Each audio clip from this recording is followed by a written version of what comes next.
dreaming.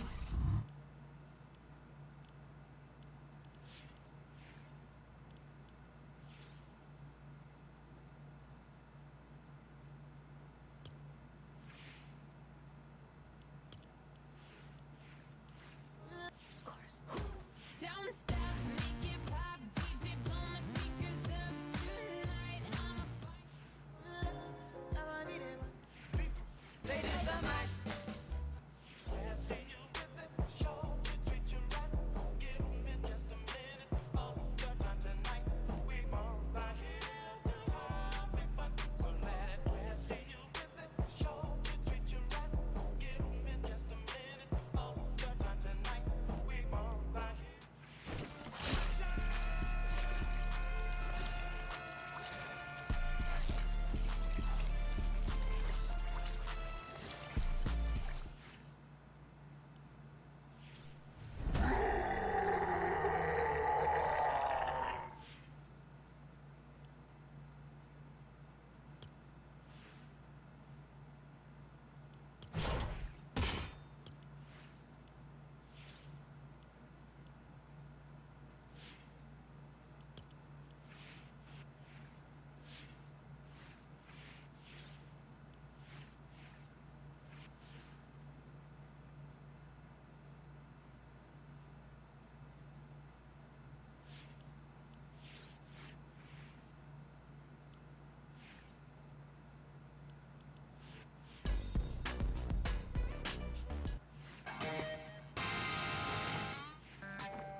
When the pimp's in the crib, ma, drop it like it's hot. Drop it like it's hot.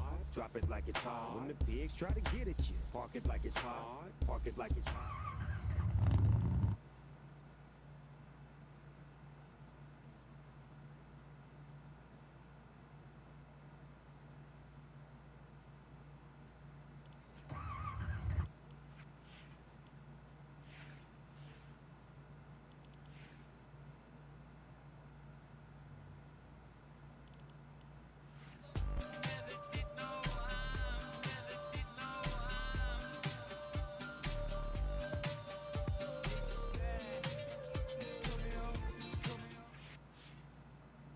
You've got to press it on you. You just think it, that's what you do, baby. Hold it down, Sailors break it down on a camel's back. They just have to go 'cause they don't know where. So all your favorite streets is appealing to see. You won't. I'm happy. I'm feeling glad I got sunshine in a bag. I'm useless.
turn around for me.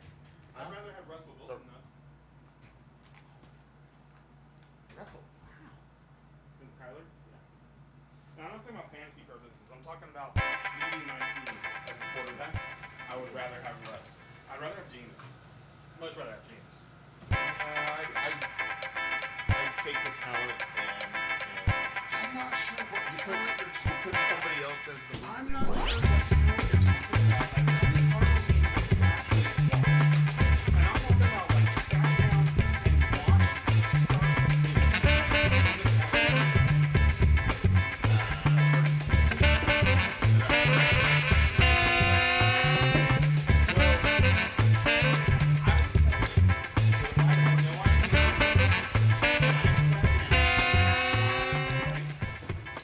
and he played like he played on Sunday, I'd go, wow, this rookie has some promise. Welcome back, everybody, for week 2 of Fantasy Football Theories. Everybody's rolling in. It was an interesting week of football. Got my beers. It looks like we're drinking some Sierra Nevada Hazy Little Thing IPA. That's the drink of the choice tonight, I guess. So, how are you boys? How's your week been? Doing good here. Having a good week. 1-0, baby. 1-0. Want to know? Yeah. The only league that matters, right? Top Gun. Oh, okay. I was like, what are we talking about here? Because I went 1-0 and you went 1-0. Yeah. But I thought we were talking about our teams. Yeah, but everybody already knew that because we did a show after my team lost last week. So we didn't have to, Oh, yeah, that's right. we didn't have to really rehash that. Yep, forgot about that. My mistake. But speaking of picking losers, you picked the Commanders last night, Brian. Yeah. Explain yourself. Yeah. Well, and honestly, that explanation is Jaden Daniels. Jaden Daniels has truly impressed me. I love this kid. I see all that he can do and the potential, and I'm just like I'm on the train. But what I did not realize is that Green Bay has the best defense in the NFL. I didn't know that. Oh. And now I do. And I will pick accordingly until that somebody gets hurt, and that's not the case. But right now, that defense was incredible. What were your impressions? Because I came away going, oh my God, that defense is top notch, like top 2 in the NFL. What was your takeaway? My thoughts are, Green Bay's defense was already good. Right. Before Micah Parsons. Right. So I don't really think we're, reinventing the wheel when we say that Green Bay might have the best defense in the league. So yeah, okay, absolutely that's an argument. However, what I would to put a grain of salt on top of that, what I would say is that the Lions offense is no longer being run by Ben Johnson. Okay. And they were dealing with road Goff, not home Goff, in week 1. And I believe I told everybody that this Cliff Kingsbury offense was cute and that it was going to get figured out. And in week 1, they didn't really have much of a challenge out of the Giants. But this is how I expect them to perform against the better teams.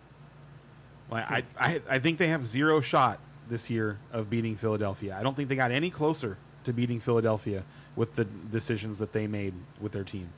Well, and they looked bad in that game. And they absolutely I attributed it to the defense. They didn't look great in week 1. Washington did not look great in week 1. It's true. Terry McLaurin was held down in week 1 by the Giants as well. But the Giants is also a very good defense. To me, I'm like, I'm a little worried about Jaden Daniels based on what I've seen out of their offense, just like what it is they're trying to do. It really doesn't seem to be working, and we talked about this a couple weeks ago. The situation is ripe for somebody who's youthful to break through and kind of take over the offense and be the number one. And do you know who the ball was going to on 4th down when the game was still in the balance? It wasn't Debo. It wasn't Zach Ertz, who led the team in targets, by the way. It wasn't Terry McLaurin. It was Jalen Lane. Okay. And now they were unsuccessful, but that's where he went with the ball. And I imagine the reason, could be for a lot of and I reasons, yeah. imagine the reason that he went there is because he trusts that Jalen will get separation on his route. Whereas, like, when you watch Debo and you watch Terry McLaurin, like, you're talking about guys that are 30 and 31 years old, like, they just don't move the same way that they used to. Like, Terry McLaurin is a fast guy, but he's never been a great route runner. And Debo's never been a great route runner. And now he's just kind of like big. And they were force feeding him the ball. And he did score a touchdown, but if you look what he did, I think it was like 6 catches for 38 yards and a touchdown. no, it wasn't So great. if you didn't score that touchdown with Debo, like, he totally sure. burned you. And I think, and I don't know how many games in a row he'll score and how many touchdowns he'll score. It wouldn't surprise me if he scored like 7-8 touchdowns on the season. But the games where he doesn't score touchdowns are going to be miserable. And look at what's going on with Terry McLaurin right now. I don't think that is something like they're going to have to do something. So, but you're not giving this offense any slack at all. You're not for going up against 2 great defenses. It looked to me starting a little it looks slow. exactly the same. Like, they didn't play against 2 great defenses. They played against the Giants. The Giants, And are now a really and then good they played defense. and no they're not. No they're not. Okay, No, that's they're- not what I. wait till Sunday. All right, You will not have the same impression of the Giants defense come Sunday afternoon. They played Dallas, right? Yes, they do. Okay. And I have strong feelings about how that game's going to go. Yes, I that was, like I said. So, real quick, last year was a really busy time for me, and I wasn't able to watch as Every game, much yeah. of like I used to watch every game.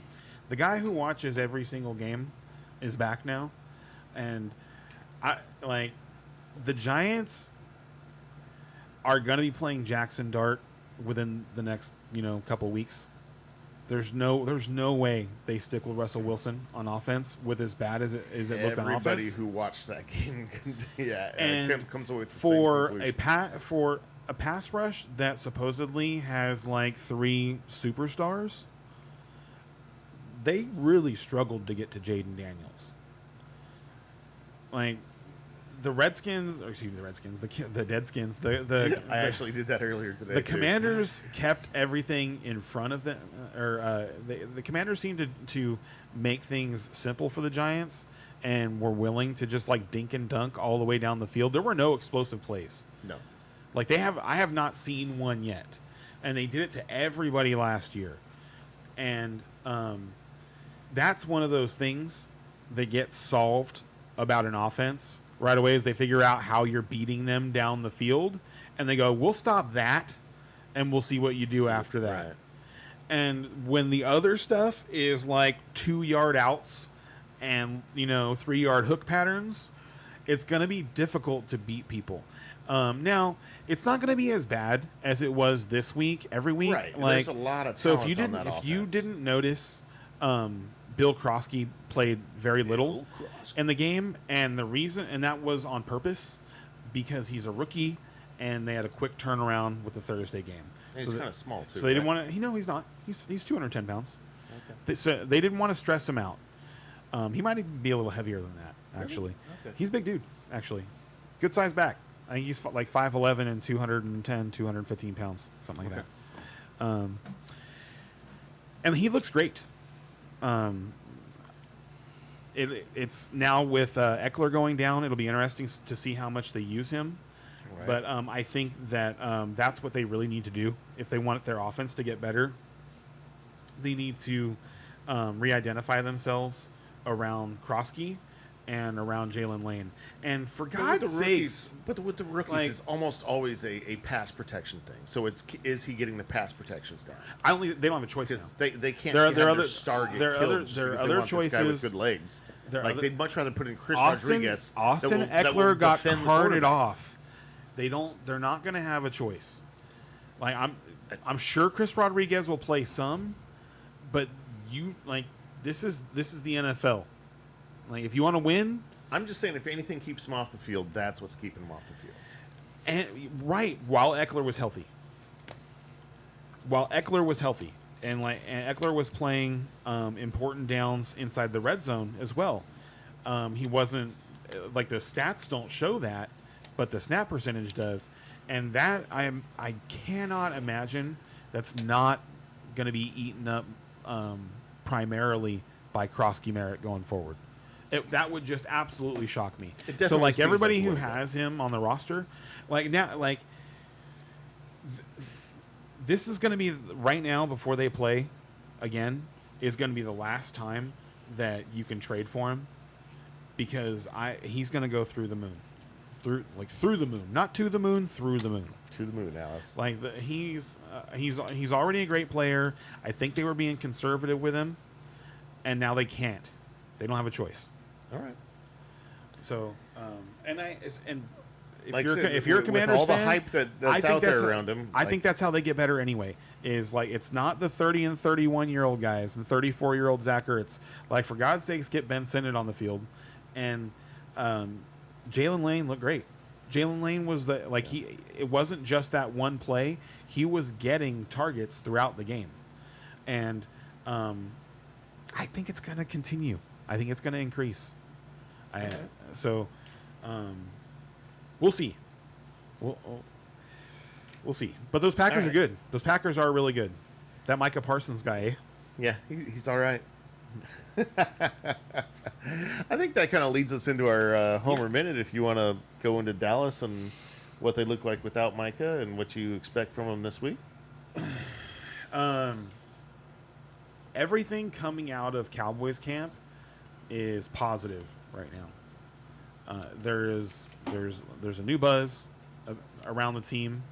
I want to preface this by saying I still would have preferred if the deal had happened in April. Yes, obviously. And you can't convince me that both sides don't know that it should have. Like, they both know. They both had to have known where it was going. Like, by that point already. I think Mike is pretty happy with how it ended up. Mike is happy. The Packers are happy. The Packers fans are happy. But the general sentiment in the Cowboys locker room is not unhappiness. Like, you had a couple of players. You had CeeDee Lamb and you had Trayvon Diggs both tweet out as the news broke. But that was basically it. And apparently he wasn't particularly well liked in the locker room. And there's all kinds of things that go into that. Who knows exactly? Right. But a lot changed. And like the thing to me is that I follow him, and I recall when people were starting to ask about his contract extension and where it was at the beginning of last year, and him saying specifically that he didn't need to be paid $40 million a year. He wanted to be able to pay as many guys because he wanted to win Super Bowls. And it's like, yeah, it's nice to say that, but your agent choice says otherwise. The man that you're choosing to represent you and do your financial or handle your financial dealings has a history of doing the exact opposite. So it really doesn't matter what you say. Wow. Because it's not even in your hands. Right. You've signed that away. And Jerry tried to pay him, and the offer that Jerry made to Micah was more than what TJ Watt got. It would have made Micah Parsons the highest paid player in the NFL. And not only that, he's not even really making that much more money because of taxes in Wisconsin. The snow. So the 40. If he had signed a deal for $40 million flat a year in Dallas, he would have taken home like 25 and a half after taxes. Okay. Okay. With the $47 million a year he's getting in Green Bay, he takes home 26.1. But the number looks bigger. So, but I'm just Gotta saying, stroke like the that pack, ego, man. right? Gotta stroke that The ego. number looks bigger, but the only team that the only people who are actually getting hurt is his new fan base, is the new team that he went to, because they had to pay $30 million additional over the course of the next 4 years in order for him to make the same amount of money, or actually less, because if you just do the math, if Jerry was offering him the highest paid contract, Yeah. then he would have made more money staying in Dallas. Green Bay's So- in a good window to offer that much money, though, And so I think Green Bay's going to make the a only Super Bowl reason- run this year and be very happy. with I haven't this. really known Green Bay. I can't to- wait until I can't wait until it's Packers Cowboys in the NFC Championship game. I really can't. And we're gonna get a preview because we get to see Definitely the Homer minute. because we get to see that on week 4. I'll do a bone wire on that one. Oh, right? so Dak. So not only did Dak play well, He did. there was a different look to him while he was playing. There was a level of decisiveness and confidence that you just don't see from a lot of quarterbacks. Like it is up there. It's Joe Burrow, it's Josh Allen, and not even those guys all the time look as dialed in as Dak was last Thursday against the Eagles. The guys didn't make the plays for him, and we ended up losing that game. But I feel like that game could have been dramatically different, and dramatically different.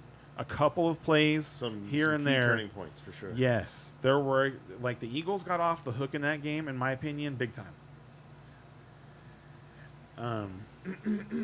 And to a lesser extent, Jalen Carter, because if they lose that game, I thought people are talking about his sure. his suspension in a much different light. Right now, it's kind of lighthearted. It's like there's people that are actually trying to make it look like Dak started it. Well, And it's he like, instigated it. and it's like, okay, you know what? Now, if you're talking about, let's say, let me think of a quarterback I can think in the league who's starting that might do something like that. And it's like, Cam Newton doesn't play anymore.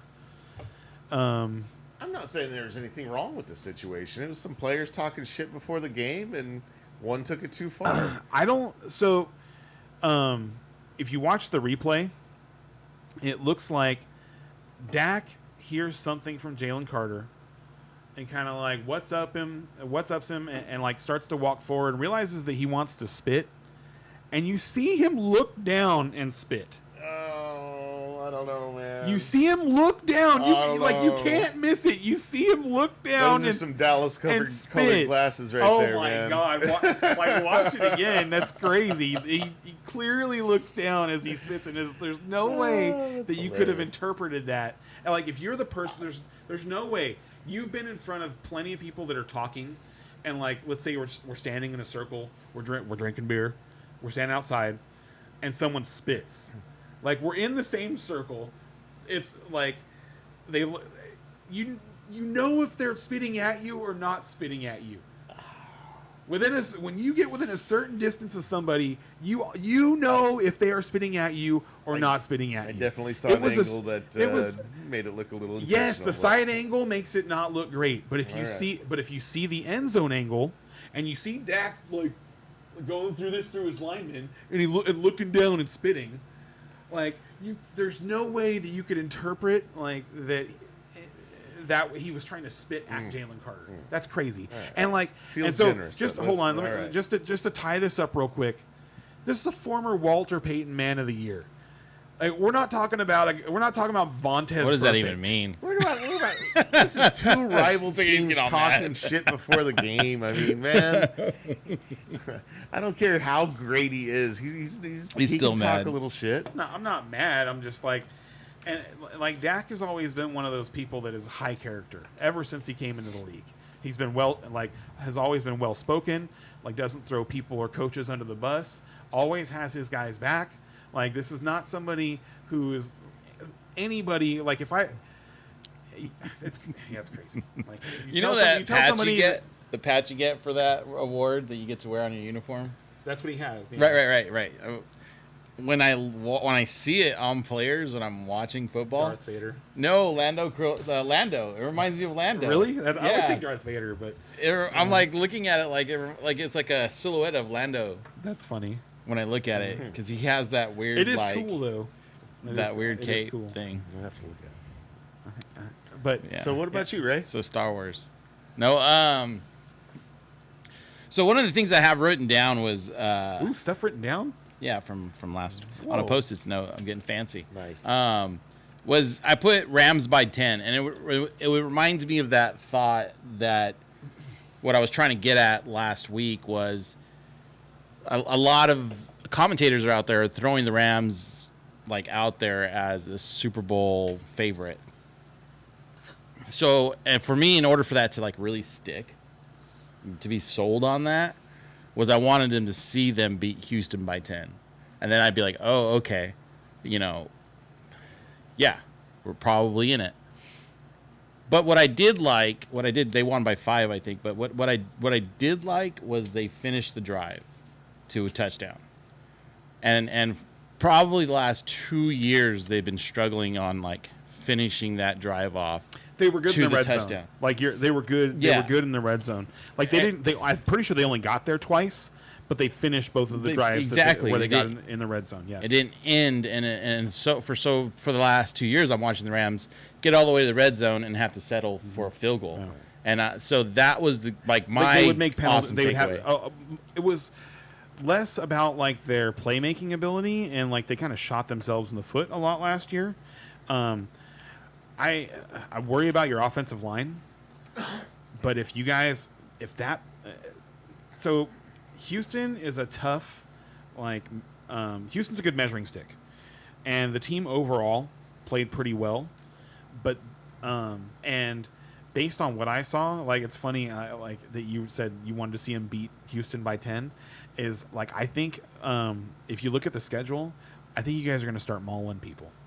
Like the Yeah. Rams are going to go on a run where they just start beating people like 31-10, 31-14, 31-6. Right. Like, because I don't think they're going to score a ton of points like the old McVay days, because the way that they're going about doing it is more methodical than it used to be. Like back when he first got there and they had Brandon Cooks and they were able to stretch the field and stuff like that.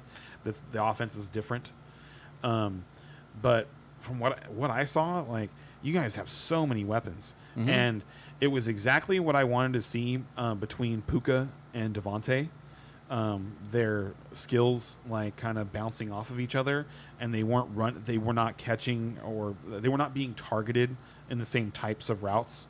So like the Rams have just different ways to beat you, and like I didn't realize it until like late in the game. But you guys have 4 really good tight ends.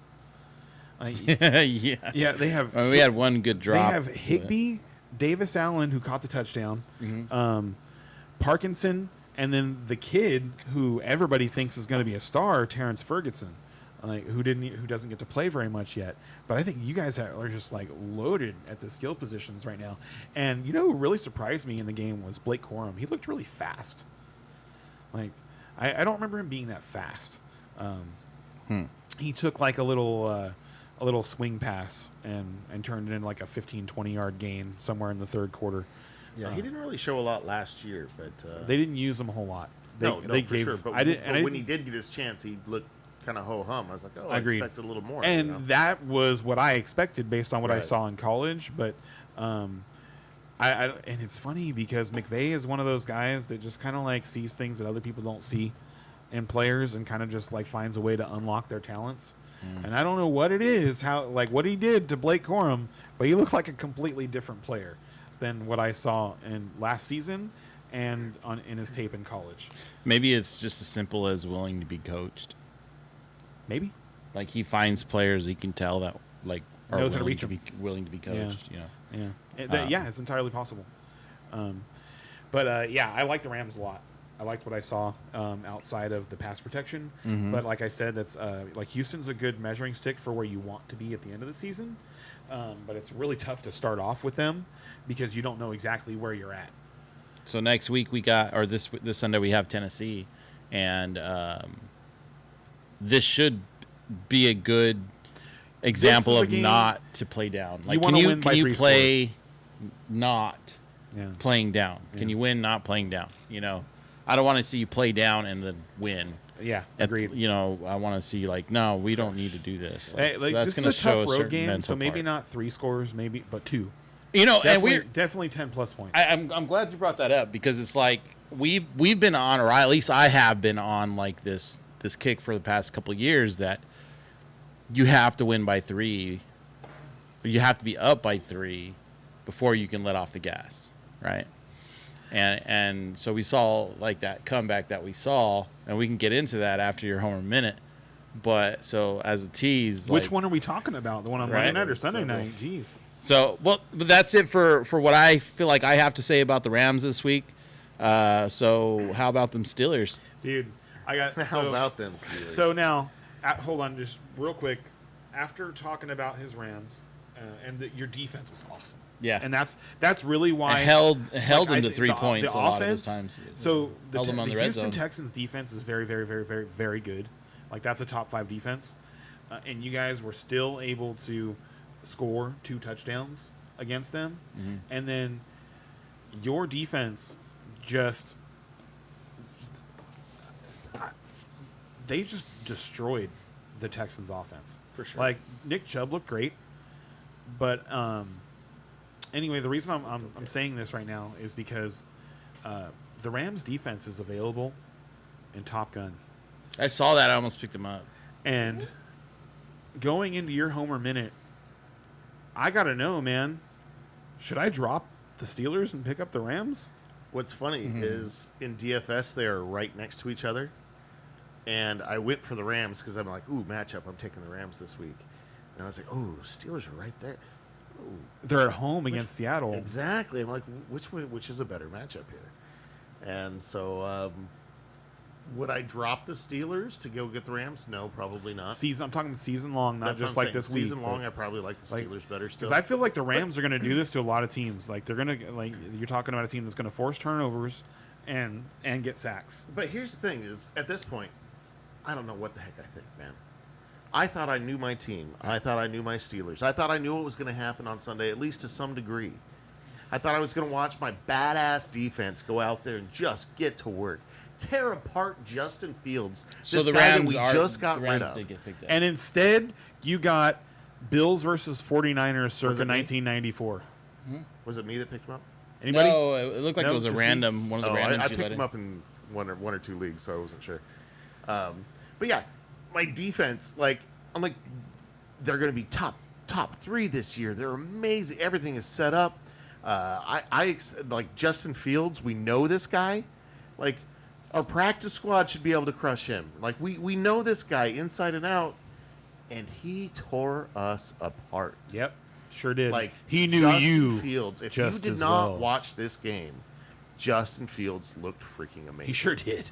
He looked great. Like, I'm watching this game. Yeah, Where we was were this guy? Like, if he looked like this last year, like Russ would never have seen the field. I actually, so it's funny that you say that because I actually never thought at any point Russ looked better than Justin Fields. Justin Fields made their styles are so different. Where It's is hard to Russ compare. right now? New York, the Giants, Looking horrible. looking bad. Looking like he needs to get Having benched. so Russ is in New York, having people, having his coaches answer questions about replacing him already. Yeah. That's already After happening. 1 week. For 1 week, and having Well, people Jackson Dart looked and so good in having preseason. people analyze the answer of the coach because it wasn't supportive enough. It wasn't like I think what he said was our plan, our intent. That's what it was. Our intent is to start Russ in week 2. I feel We like have I have all the confidence in the world in Russell Wilson. This game was not on Russ. Is what he said. here's my feeling. I have no proof on this, but I have a pretty strong feeling that Russ was made promises, both by the Steelers and by the Giants. And so when he came in, like, there was an understanding, like, you know, Justin Fields had gotten off to a 4-2 start. Like, everyone was like, why on earth would you put Russell Wilson in? And there was no hesitation. Tomlin put him in. I think promises were made. And it just so happened we kept winning with him until we started hitting the hard teams at the end of the season. And so we kept him in because I think promises were made to him. I think that's what's happening in the Giants organization right now, and I'm wondering how long they can keep that promise. He's like, you got to give me 5 games. I don't know if in the second half of this game they cannot put in Jackson Dart if Russ looks the way he looked in Week 1, because oh my God, that was bad, very very bad. It was the same thing that we saw in Pittsburgh last year, the same thing we saw in Denver before that, the same thing that we saw at the end of his time in Seattle, and that's that he's not Russ of 2016, 2017 anymore. And our Like, defense made him when look good last The year. reason that Russ My homer minute. was My homer minute. the reason I don't have the knob to turn him down right now. the reason that Russ was an elite quarterback, just sorry to end this, was because he had escapability and actually was a threat to run away from you. And he hasn't been that in several years. I was going to say 3 or 4 He was years ago he was never a Hall of Fame quarterback. He was never a pocket passer, though. Russell Wilson made all of his money How many outside Super the pocket. Bowls? How many Super Bowls did he win? He only won one. He went That's to what I two. thought. One went to 2, right? Went to 2 consecutive Super Bowls. Yeah, but he only And that's won one. That's a different thing because getting to the second one, like back to back, No, it's tough. is hard. Yeah. I don't know if it's Hall of Fame hard. I was going to say, unless I don't you're either. Mahomes. I don't either. And that's where I was going. Like if he had won I both don't of know. them, if he had won both Yes. of them, I'd say yes. Yeah, And- so I think he, And if you know anything, what? staying in And the if- league and as if long as he Marshawn did, Lynch was listening kinda- right now, he'd say, "Motherfucker, he should Ticked won him both back of them." down. I kind of totally like agree. took him off the Hall of Fame Yeah, that was my conversation, point in for my sure, opinion. yeah. There's only one quarterback that made the Hall of Fame winning one Super Bowl. Oh, Maybe 2. I'm sure I was there's- going to no, say, I'm sure I don't there's- know if that sounds right. I think but- Don Meredith is a Hall of Fame quarterback, and he didn't win any. So But is he in the Hall of Fame? yeah, Marino- I think so. Marino made it in there. Right? Yeah, so did And I mean, Marino- yeah, there's- and Marino there's- too. I mean, you have your outliers. Don't get me wrong, but It's but rare. Russ Really, isn't you an have- outlier. It's rare. You know, he didn't do anything for the game that, you know, would Dan Marino went undefeated, had all these freaking Yeah, passing my records. point and- is that 3 or 4 years ago he was a borderline Hall of Fame. yeah, And so you're going into next year thinking, oh, what's he going to do? And he just turns a complete. Do you U-turn, and guys you're want to like, hear the argument? whoa. Hey, check it out. Maybe Check not. it out. and that's Hey, my here. argument Hey, is you ready for this? he's probably not on that conversation I- anymore. I- Wait, completely you ready for agree. this? He will be, and I'm gonna get like, and this is and we're not gonna know for several years, right? Because the conversation's not gonna come up. But here's the argument that we're gonna get. Don't you have to retire and then wait what? 5 10 years. 5 years. 5 Okay. years. So we're already kind of coming up on Brady pretty soon, but and this next class is insane. The players that are I'd have to look at it again, but I remember seeing it and just being like, it's unbelievable. But the argument that we're gonna get is how many black starting quarterbacks there were before Russell Wilson was the starting quarterback of the Seattle Seahawks, and how many there are now. And the reason I know that is because when he took over as the starting quarterback of the Seattle Seahawks, there were 3. And right as the season was starting, I saw this thing that was it was a post about the most black starting quarterbacks in Week 1 NFL history, and it was like 16 or 18. And And you're saying Russ helped open that door. and that's the argument that's going to be made. Okay. So Ken And that's over more of a here is saying that historical argument, Russell so that makes Wilson sense. But is I'm just saying, like, there's the gonna Jackie be people Robinson of that are gonna quarterbacks. There's going to be. How did Jackie Robinson? Well, that was be- that. No. That was Doug Williams. Like, I don't want people to think that I don't know actual history of black quarterbacks in the NFL. Like, if it was anyone, it was Doug Williams. And I think Doug Williams is in the Hall of Fame. But if he's not, he should be. Is Randall Cunningham in the Hall of Fame? Another guy that if he's not, he should be. He's a special I mean, talent. that- Like, yeah, you know, I've if seen. we're talking about- I've watched old games of the Eagles in the early '90s, and man, he was good. Like, he could fly. That's coming from a Eagle hater. Yeah, yeah, yes.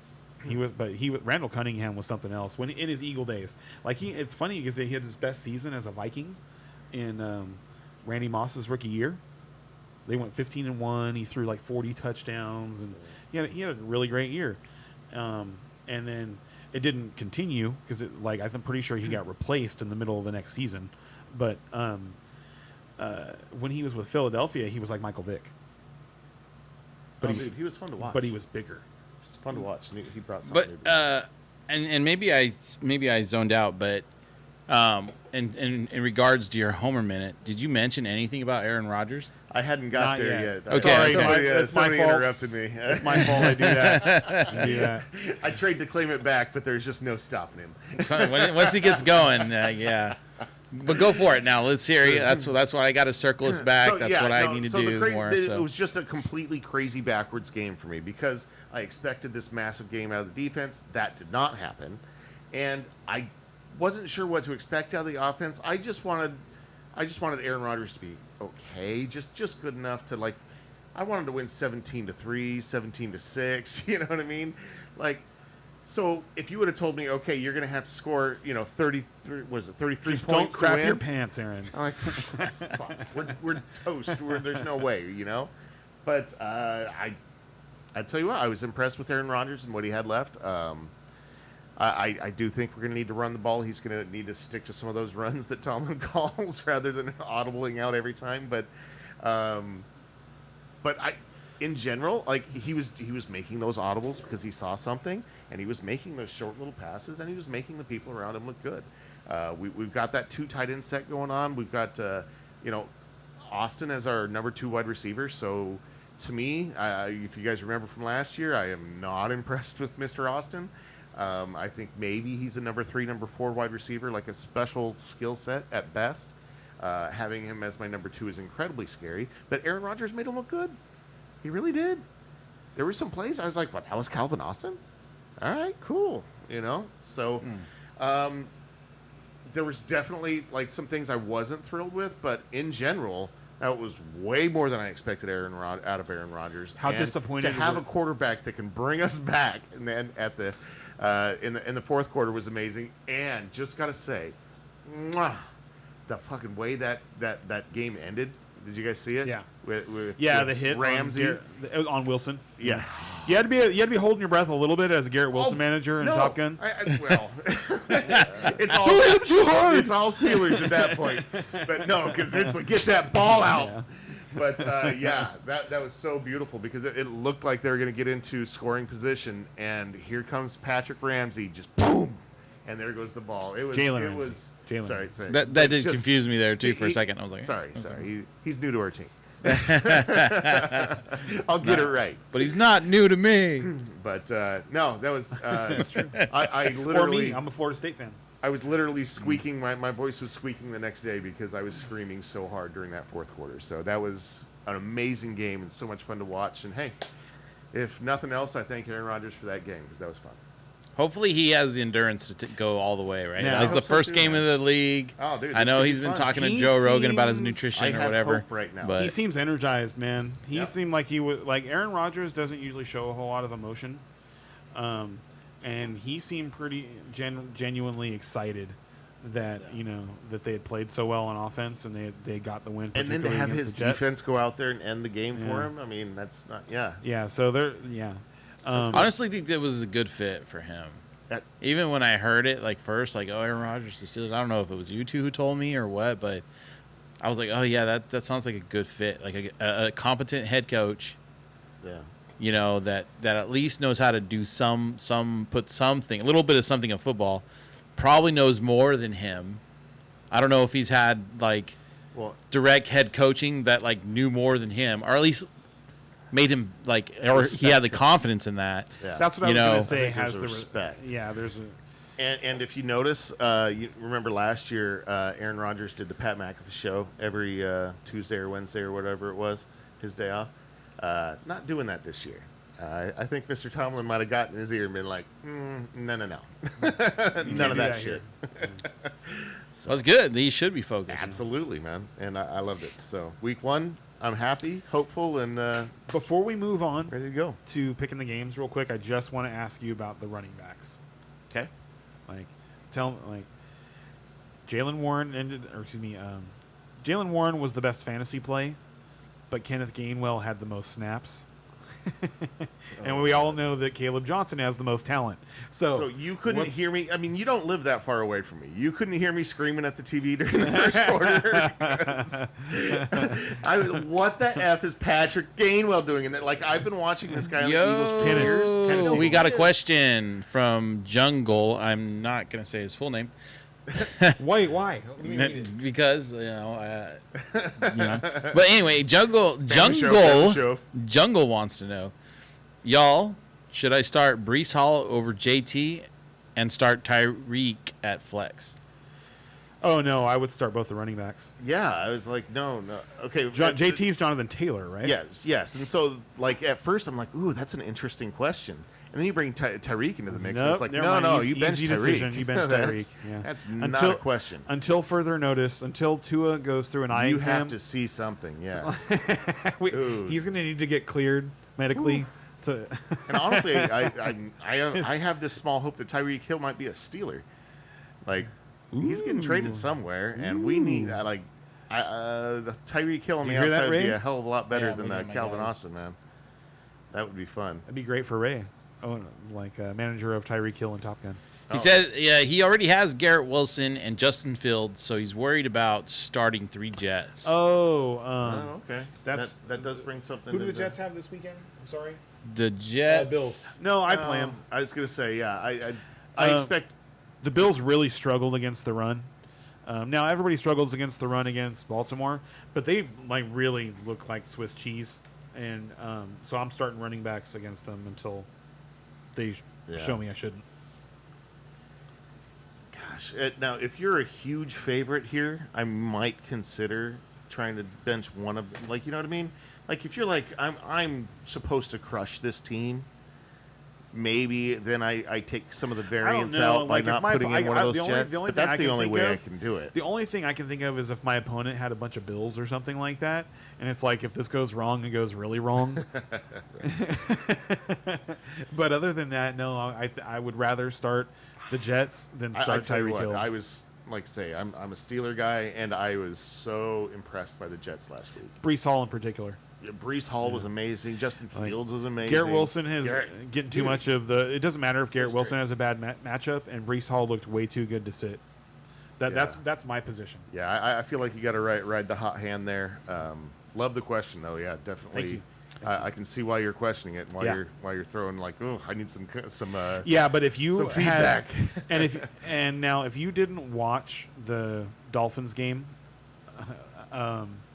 then yeah, definitely, because sure, Tyreek could bounce back, but if you watch that Dolphins game, you don't want any part of anyone on the Dolphins offense until you see something. Yes. Something, because they looked inept, just completely inept. Yep, like one of the worst teams in the NFL. Yeah, it was really, really, really bad. Like Frank the Tank. I don't know if you know who Frank the Tank is. Sounds familiar. Big guy from Barstool Sports. Hey man, we appreciate your question. Why don't there's a subscribe button, a like button, and there's our league right there, our Pick'em League in the description. Yeah, join if you us. want to join our league pick some games with us. and pick some games with us. We do it all season long. I do have to take next Friday off. I have a funeral next Friday. So we maybe need to pick another day next week, but we're going to be Fridays at 8. Other than next Friday. Other than this coming up Friday, yep. So that's our commitment for this season. Right on. Yeah. So Frank the Tank, Barstool Sports, he does little video rants and stuff like that, where he ranks things, and so he was picking the top 5 draft order for 2026, and he had the Dolphins at 1, and he's a Dolphins fan. He's a huge Dolphins fan, and he had the Dolphins at 1. They looked that bad. It was that bad. Yep. Like the one play that they scored the touchdown on even was I don't even understand really what they're doing on offense. It's something else. It was a 4th and goal from like the 15 or something like that. So we got our And second question of the they night called a swing pass from Mark. Hey, Mark, how you doing? but had a design blocker. He wants to know, trade Travis Hunter for Charbs. I have strong wide receivers in flex. My running backs are Connor and Warren, then Tootin or Tutton. Your running whatever. backs are Connor, Warren, and Tootin.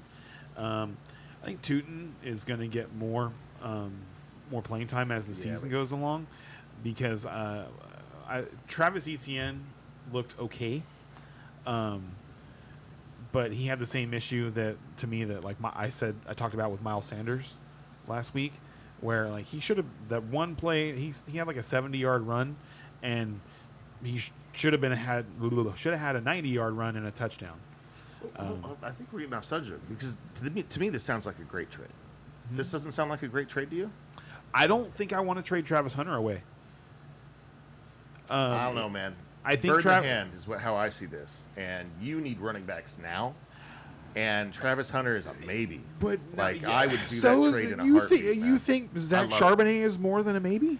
I think Zach Charbonnet looked fantastic this I last agree week. with you. I'm a big Charbonnet fan. And it looks like he's going to get at least 50% of that backfield. Ken Walker's definitely going to get his over I the don't know season, exactly what that's going to be, though. Like well, they're committed to the run. Now- They want to run the ball with Seattle. they That's didn't. what they They want to didn't. do. They did not. They did not do that against the 49ers. They did not look like Doesn't a mean team. that's not what they wanted to do. They did not look like a team that was committed to running the football. I don't know. I saw Ken Walker get swarmed so many times that I don't think he even had 12 carries.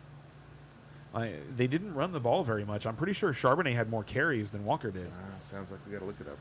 But the Seattle offense looks bad. They looked really bad. The 49ers, and the interesting thing is, like, we all kind of expect the 49ers defense to be good because they've been good for a while. They have a completely new secondary. They lost an all-pro linebacker in Greenlaw. They lost Javon Hargrave on the defensive line. There's a lot of new starters on that 49ers defense, and the Seahawks did make them look really good. So here's So I'm not buying into their offense right now. That's what I'm saying. He also has Chase, London, Debo, Pickens. Or I'm guessing that's I'd rather Pickens. trade Debo. And Johnston at wide receiver without Hunter. I'd rather offer him Debo. Like there's no. But see, he's probably got a deal done. Like he's got a deal done, and all he has to do is and click I'm yes saying right I now. wouldn't do it. I'm saying there's no way at the current value that Travis Hunter is What representing. value does Travis Hunter have right now? Apparently, only Zach Charbonnet. But I think it's I think it's gonna be higher as the season goes along, because I liked what I saw out of Travis Hunter. He was more involved in the offense than Brian Thomas Jr. was. He's gonna run more of the little hitches, the bubble screens. He's going to take. I know Brian Thomas scored on the end around, but he's going to take more of those than Brian Thomas does. He's just going to have more short area targets. And the one thing I was worried about was him because he didn't test well at the combine. I was worried about him looking fast against NFL defenders, and he did. He looked fast. He looked strong. Like he looks like a player that you're going to want in the second half of the season. He was saying that most people Charbonnet needs would help. say no to the trade, but he is short at running back, so he's I trying to heard fix that. I heard that. That's what I'm. And if I were you, I would be trying. First of all, I would be trying to trade Debo, and second of all, I'd be trying to target a running back who has a more guaranteed role than Zach Charbonnet, because I feel like And that's like true. I would that's like definitely be plugging testing the market to that's see like if you can get plugging a a little hole better, with tissue paper. But in a I was lot thinking of shit. leagues, man, those running backs come at a premium, man. They are tough to get a And hold of. which is why I wouldn't go And- chasing right now. and by the Especially way- like going into week 2. Like I understand if you lost week 1 and your running backs don't look good, and you can make this deal for like a mid-level running back that's going to improve your running back room, and you want to do it right now. Just wait a little bit, because the situation isn't such that Zach Charbonnet is going to flip the script on Ken Walker and take the job from him. You're counting on an Right. injury from Walker in order to get premium value Which out of is Charbonnet. a halfway decent bet, gotta Otherwise, say. you're just hoping like you're getting a touchdown dependent. Okay, and here were the flex. splits. It was 10 and 12. So Walker had 10, And and Charbonnet had 12. So in a bad game script, was- they still ran the ball 22 times between the It two wasn't of a them. bad game script. It was a one-score game the entire game. What are you They talking were about? trailing the entire game. though. Oh my, no, they weren't. The game was tied for a good portion of the game. Did you watch the game? On red zone. Okay, I watched every minute of every game. So you are not impressed with Charbonnet? I love Charbonnet. Okay, I'm and not he's impressed. getting the goal line work I'm in not. What goal line work? I guess they got to get there. That's my. Thank you for getting to my point finally. Other than Jackson Smith and Jigba, I mean, it was your point. He got there faster. other than Jackson Smith and Jigba. So my major takeaway from week 1 for the Seattle Seahawks would be that Cooper Kupp does look toast. And Jackson Smith and Jigba. It's a little heartbreaking, but it's well. Jackson Smith and Jigba was the only thing they had going on offense. The reason the running game didn't work is because they don't have a passing game to threaten you with. And that's not going to change. They don't have the weapons. They don't have it. And for this So- week, I definitely hope you're right. To sum up, we're obviously going into a long-winded answer for you here, buddy. Because we but, disagree, but you better keep Travis Hunter. which we hardly ever All right? do, right? But, but You got I both think that is a sides decent of the trade, story. especially with how rare running backs are. But I do agree with Ken here that you should go searching for a better deal first. Don't jump on this deal right away. Keep searching out there, see if you can come up with something better. But if you're like, look, this is all I can do, and I don't have confidence in Travis Hunter, I can definitely understand that. And side I of it. understand that too. If you don't have confidence in Travis Hunter, I'm trying to give you some. Yeah. Well, Like, and what if he comes out, because he's supposed to play more on the defense side this week? What if he's an amazing DB and he's just an okay wide receiver? I don't. That's not the case. If he's an amazing It's in DB, the realm of possibility. based on what I saw, if he's an amazing DB, then he's just amazing all the time, and he's just going to play a lot of football. And the guy's supposed to be like one of the highest energy people that prospects that Better have some conditioning, the GMs yeah. have ever met. So you're right, and he wants the challenge. Like he came out like in the draft process, he wanted the challenge of having to play so many plays on offense and defense. And so I wouldn't worry about him not playing enough snaps on offense, and I think that the passing game is going to look better as the season went along.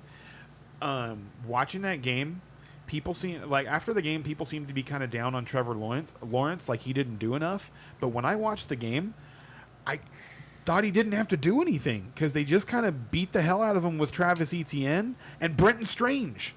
Yeah. They couldn't stop Brenton Strange, and it's like if you can't stop my you can't stop my tight end and my running back, I guess I don't even need to try and throw it outside. Yeah. Well, and he did. And so they're going to be, and the Panthers didn't threaten them at all. That was one of the most boring games all day because it was just the Jaguars driving right down the field, and whether they settled for a field goal or kicked, or to my preference kicked the field goal, not settling, but to my preference kicked a field goal with Cam Little, who I love. Jacksonville. But they weren't ever threatened. They didn't have to go for it on fourth down. I don't think they had one single fourth down Carolina. attempt A because boring game. there was never a pressure point in the Who would've game thought? where you'd be like, we need to do this right now. They were able to just play field position and kick field goals all day. That's not going to be the case. They're going to have to play offense at a certain point, and when they do, I think Travis Hunter and Brian Thomas Jr. are going to be excellent people to have on rosters. There's no way I would get rid of Travis Hunter for Zach Charbonnet. Hey, All right, thank you, so- Mark. We appreciate that. He says great content. Hey, anytime, Thanks. man. And in our description, we have our Pick'em league. You're more than welcome to join our Pick'em league. I know you're a week behind and a week in a game, I guess. One more join is one more person that Brian finishes behind. I was one game behind you last week in week 1. Give me a break. So you're That was cur- with my honor bound pick, though. And then there's always the like, subscribe, and all that other stuff. And we're on Spotify and all that stuff too. If you need to listen to us on your way to your So- commute. Are we ready to make some picks Let's this do week? some picks, man. Let's do All it. right. So, first up is, you know what? I'm going to read them in DraftKings order. So, first up is Buffalo Bills at the New York Jets. Buffalo is at -6.5 with the over/under of 47.5. Wait, before that, we had an under prediction for the Buffalo versus Baltimore game by Brian of 50.5. It was 50.5. You bet you You were said close. bet the under. What was it? 80. 78, I think, is the final number. I think it's 40-38 was the score. And I wrote it down. I wrote it down. No, it was 81. For It was no, 41 I don't to know 30, why I 41, wrote 40. that down as a note, but I was like, I think we're gonna revisit this next week. Appreciate that one. Appreciate that one. You know what? So- Can we, while we're talking about that right there, can we also the tiebreaker? There's a tiebreaker system in the. Yeah, I was trying to figure that out, but it looks like what you just call the You score. pick the point total for the Monday night game, and I picked 51. Oh, you're close. No, it was on. It was dead on. Oh, it was It 50 and a was- half. Yeah, it okay, was okay. 27-24 was the final score, and the number I picked was 51. For what game? Total points for Minnesota Chicago. Okay, yeah. Now All right. I picked Chicago to win, and I looked like a genius for 3.5 quarters. Yeah. But But at the end of the day, they were Chicago. I looked so smart for most of that game, dude. But at the end of the day, they were not just picking Chicago. Chicago, but everything I had said about JJ McCarthy and all that. So I was like, man, I feel kind of bad.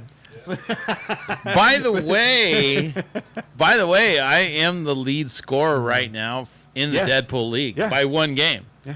Wow. Because of that Chicago game. Yes. Yes. Yes. Yes. So, yeah, anyway, So, I don't yeah. expect that to last, though, to be honest, if I'm being honest with everybody. No, what do you mean? Didn't you win last year? Yeah, I think I did, actually. That's huh? what he's Did I- talking did I- oh, there you go, then, I guess. Yeah. Mr. Modest over This here. guy, he's like, I don't know, did he? No, but I think Ken's right. I think I did win I'm last pretty week. sure this you year. did. I know I was last. I know I was third, and it was like, and that's why I talked about earlier. You know, the guy who watches every minute of every game is back, because I was embarrassed by the time we got to the end of the season.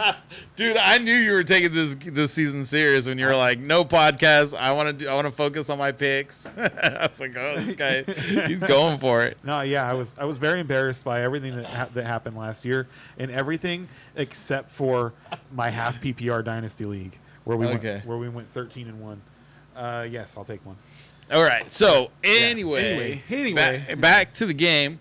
Buffalo at New York, 6.5 points minus for Buffalo, and the over/under is 47.5. Pick the Bills. What are you talking about? Man, my favorite part about Sunday night's game was how calm Josh Allen was. At no point did he seem like he had changed his like heart rate. Like there's got to be something going on, but like he didn't seem more frantic or hurried or like he was trying to do more because they were down, and they just kind of kept chipping away. They just kept staying close, kept trying, doing what they could, and it was weird watching that game because I had this weird feeling that they were gonna pull it out somehow. And like, I got to be honest, when DeAndre Hopkins made that one-handed grab, like beautiful. I was like, you know what? Maybe not. And then when Derrick Henry had that second breakaway touchdown, I was okay. This has got to be over. At the end of the day, But man, it was Baltimore Keon versus Coleman the Bills. balled out in the last, I'd say, 18 minutes of that game. Like, I in one of my leagues, I have him in one of my dynasty leagues, and it's so funny. This league, I was projected to lose by 45-ish, and I won by 20. And going into Sunday night's game, the only player that either of us had left was I had Keon Coleman, and I was down by 6.5, I think, something like that. So I was watching Keon Coleman, Right. and midway through the third quarter, I'm like, he might not get there. He might not actually get to 6.5 points. And then he finished the game with 9 catches, over 100 yards, and a touchdown. So the Bills' offense was ineffective when it mattered for the first, 2/3 of the game. And then they seemed to go, you know what, let's just throw it to Keon Coleman. And started ripping off chunk plays. good. And really put pressure on Baltimore. And they were able to steal that game. But that was my main takeaway, was for the Bills. And my main the thing that I am most curious about going into this game is if the Keon Coleman breakout is going to continue. Oh, we just told this guy to start his Jets. Oh, they're gonna no. They're gonna score points. We'll see. But that He just hasn't talked about the Jets yet. I just don't. But the Bills. Here's the thing: it's a divisional game. This is a game that's What going up, to Izzy? be What up? played competitively. You know what I mean? This is going to be a competitive game. They know each And other. If the Jets play anything like they played when they played against the Steelers, this is going to be a fun game to watch. Yeah. Like Justin this Fields looks like it versus could Josh be a very, Allen. very nice, high-scoring game. Now, the High problem is scoring. we're- Yeah. Yeah. The problem is we're comparing Justin Fields to Josh Allen. Josh Allen is the best of the best right now. Like he is, Ken was just basically saying how on his game he is right now. So it's just so hard to pick against him. But on the other hand, Justin Fields, like I said, just how he's playing, like I have, like the Jets can get 8 or 9 wins this year, which is a huge improvement for them and look good. Maybe be an outside, number 7 seed on the playoffs or something. But But they're going to start 0-2. they looked like they're going to start 0-2 to do it though. It's likely. It's highly likely that they will. But it's going to be a fun game. But yeah, You betting the over or the under? 47.5. Over. if you had asked me 2 weeks ago to pick this game, Right. I'd probably be picking the Bills like 41-3. And that's So just under? because shutouts are hard to come by. Somebody always Like, messes up. You get Gives up some especially yards. if it's like 41-0, because you get into the fourth quarter and the reserves have been playing for half a quarter already, and they got to hold them off. And it's not like they always take, unless they've got like an old quarterback, on the other side, old players on the other side. It's not like they're just taking their guys out. Like they're still playing their guys and running plays and trying to score against you. So yeah, shutouts are harder to come by, and the more you're winning by, the harder it is to shut the other team out. So yeah, that's why I would have given them 3. But based on what they did last week, I think this is one of the most exciting games to watch on the weekend. Okay. But that being said, I am picking the Bills. Bills. We're all Bills. And Bezzy hasn't said one way or the other. So moving on. New York Giants. Well, he's got his picks in the Yeah, thing, but he so. still was sharing them with us yesterday or last week. New York Giants versus the Dallas Cowboys. Giants plus 4.5. 44.5 is the over/under. Well, we talked about this game a little bit already, and judging by Ken's commentary as to how bad the Giants are and how great the Cowboys are, I think we know which way he's going to go. And I think it's an obvious one this week, but because it's a divisional Busy game Bills. and because I think the Giants' defense is better than what Ken is willing to admit over there, I think it will be closer than we think. Oh, yeah? But because it feels like it should be a blowout, it really does. But I don't think it will be. But I'm not like. What's the spread? What do you know? Not What the enough. spread is? It was I'm just curious if I'd even take the spread. Whatever 4.5. it is, it's not 4.5? enough. No, that's not enough. No, it needs to be like a 6.5, 7-point spread. Okay. But that shows like this is what Vegas is saying is 4.5. And So- that's The last time that Dak Prescott lost to the New York Giants, Barack Obama was president. The good old days. Cowboys, busy picks. Cowboys, yeah. I'm Dabo sure you do. Sweeney and Patrick Mahomes had well, Dabo Sweeney had no titles. Patrick Mahomes was still playing at Texas Tech. Patrick Mahomes is 29 now and has 3 Super Bowls. 3 Super Bowls. Okay, that's how long it's been since the Giants have beaten Dak Prescott. Do you think he gets another Right. one? Huh? Nah, no. And no, that streak's not going to end. And not only is it not going to end, they're not going to be close. They're not going to be close. So we're all lined up on the Cowboys there. I didn't hear any sit-em starts them for the Giants. And thank you, because I was just I was going to put the brakes on us real quick. I had already said this last week because they had played on Thursday night, but I don't think the Cowboys running back situation is going to last the way that it is currently constructed. There are already people. They're like the fantasy hounds are already at the gate asking about Jaden Blue every day at the Star. That was before the season even started, though. That was before the season started, and it just got louder after week 1. And if you saw the end zone angle on the run that I talked about where Miles Sanders got caught, you like when you watch it on television, like the angle that you get from TV, it doesn't look that bad.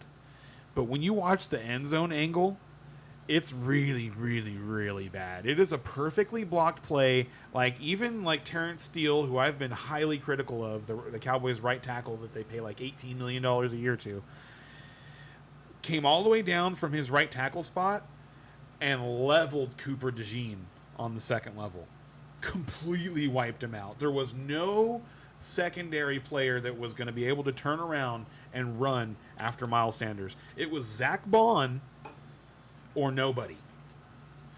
And it just should not have happened. Should not have happened. And an NFL running back should not get caught on that play. And like I remember I said that it's the only thing you can question was whether or not Jaden Blue would have seen the hole. This was unmissable. This was one of those plays that was just completely unmissable. Everything worked out exactly how you drew it up. It was Vince Lombardi, we're going to make a seal here and a seal here. We're going to run it in the alley. It was perfect. Just perfect. And so Jaden Blue scores on that play. There's no question. And it was Williams that didn't? And Williams, not only did no, it was Miles Sanders that didn't. Sanders, okay, sorry. And not only did Miles Sanders not score on that play, but he fumbled 2 plays later. Right.